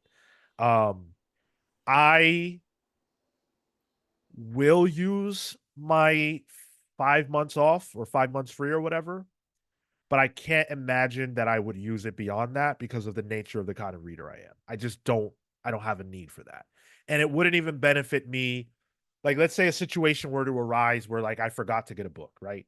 Like has happened many times. If I forgot to get a book, I can't use uh global comics to read the book on digital. It won't be there because it's not day and date. And that would be the biggest advantage for me. And I can't get that. The second biggest would be being able to access the backlog of DC's books, um, which could be huge if we're doing a book club like we're about to do for the Witching Hour. It'd be cool to be able to just, oh, here it is. But I would lose something in that process. But that's a very personal thing to me. I think for anybody who is into digital comics, this seems like a pretty solid app. And I would also say, because Max Cardinavoa mentions it here, I downloaded Global Comics. It seems like it has a little bit of everything, but not up to date on everything. Can someone explain why it's beneficial to use something like this instead of DC Infinite? And I will say that I don't think that it's there to replace DC Infinite necessarily. I think you're going to get that many more comics on that platform related to DC specifically. But there, for somebody who maybe isn't as or wants to be as inundated in that world, they are going to have some of the big hits, some of the things that you might find at the graphic novel section of your bookstore. If you go to a comic shop, it's going to focus on that, and less so the more like, oh, we really need Amethyst issue number 2 of whatever the run, Legion of Superheroes issue number 63 from the first initial run. So you're not going to have those pieces there. It's not a replacement. It is going to be additive to you as a digital comics reader. And I think that's kind of a that's not a great thing that you can't just have a one-stop shop, right? But no one has cracked that, and that's a whole other conversation. But you know, as a um as a standalone app, I think it's pretty solid. Pete Collins says it's a great program. Bardic Versus is on there. Plug alert. That's awesome. The subscription is well worth the price. Pay structure for creators is a little convoluted at times, but they do support creators well. That's good to hear. Yeah, always good. And hopefully that continues to grow, right? As you get more people to pay, maybe the payout improves, or at the very least they invest into the app itself, some of the infrastructure stuff, and it just continues to get better and better. That's the Yeah, hope. yeah, for sure. If you guys have any quick questions about it that we can answer, let's do that. Um, because I'm sure a lot of you are now that DC's there. I'm sure a lot of you are considering global comics. Yeah, I mean, take a look at what's on the platform. I think it's a cheaper alternative, a slightly cheaper alternative. Actually, let me not lie. What's the actual DC membership there? I was about to be like, wait a second. But I think if you're not like looking to get all the way into DC and want a bit of variety, this is the perfect thing for you. It's going to continue to grow. They're going to continue to make deals and work with some of the other publishers that are out there, and you get access to the books. Spiral Storm says, to be fair, DC Infinite doesn't have everything either. That is true, and that's bugged out, but it's true. And they certainly don't have it day and date. And it's only 27,000 comics by comparison. That's obviously all DC, and I think they have 400 titles of DC on Global Comics at the moment, and that's just the big stuff that they've released so far. There's plans to get more, but for anybody who's interested in that, it's $8.99 on DC Universe Infinite. That's for the month. Otherwise, you can get the annual version. But if you want Ultra, which gives you access to everything, that's $120 per year. Right. So that shakes out to like $10 a month. About exactly, yeah. So pick and choose. Right. Exactly. Zaid Comics says, it's a great site. I actually put a bunch of my books on there recently. Great app reader too. Well, shoot, man. Zaid, where are your books at? I mean, I guess they're on Global Comics. That's cool. That's awesome. How can we find you? Zaid Comics. Right. Comics Are Dope says, Global Comics is great for indie fans. Only glaring omission is IDW, in my opinion. Better than Comixology Unlimited, which I still have to cancel, which is their closest competitor. I think that's a great point. Like, if you love indie books, this is great for you. And DC is there. I think if you love DC, DC already has their own app, and that's where you should go for DC, most likely. Comics Are Dope also said with his discount, Global Comics is $60 for the year. So that's a great value. Yeah, if you use the code, which we had put up one in the Discord, feel free to try it out. It's the same code throughout. Yeah, exactly. So, yeah, it's the same code throughout. So feel free to try that out. And I will say they mentioned that they don't feel like Comixology Unlimited is a competitor necessarily because they're doing day and date. They're more retail, as these guys are more like a subscription service to gain access to other kinds of publications. Wait, we have a code?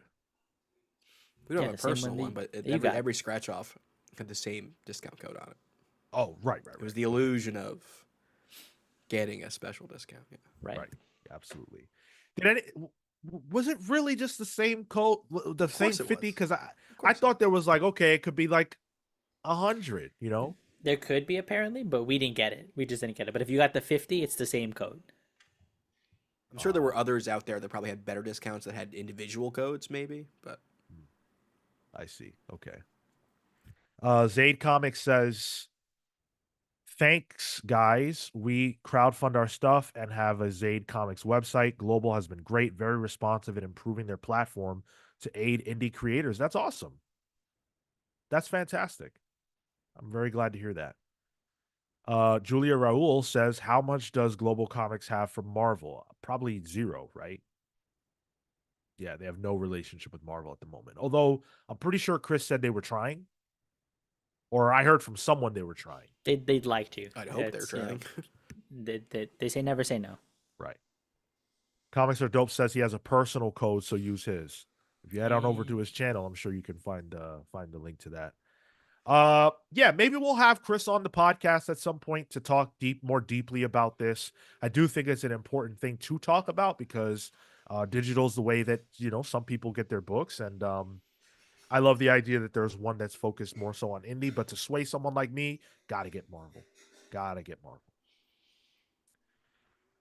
Okay, that is where we are going to leave it for today. Make sure that you do a couple of things for us. All right. We put in 3.5 hours for you. We need a couple things. 1, like the video. 2, subscribe if you're not subscribed.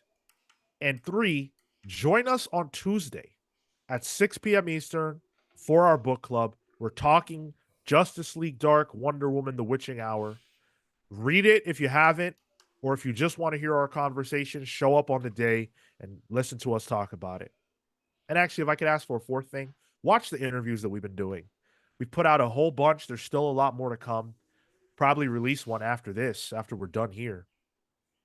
It helps us a ton if you watch those interviews. I know they're not as meaty and juicy necessarily as some of the bigger evergreen things that we've been pushing out, but those are the things that really, really help, because we can show publishers and creators, hey, look, people watch when you come on our channel. People watch when you do interviews with us. It really helps. So normally I don't want to ask you guys, I don't want to beg you guys to watch our stuff if you're not interested in it. But I think the conversations that we had are excellent. I think Tyler and Marco did a great job with the interviews that they did. I try to do the best job I can with the interviews that I did. And I think you'll find insightful conversations in each one. So if I can encourage you to do anything most, it would be that. And thank you to everyone who has. We're going to get out of here. We'll see you on Tuesday. Patrons, we'll see you tomorrow. Until next time, take care, guys.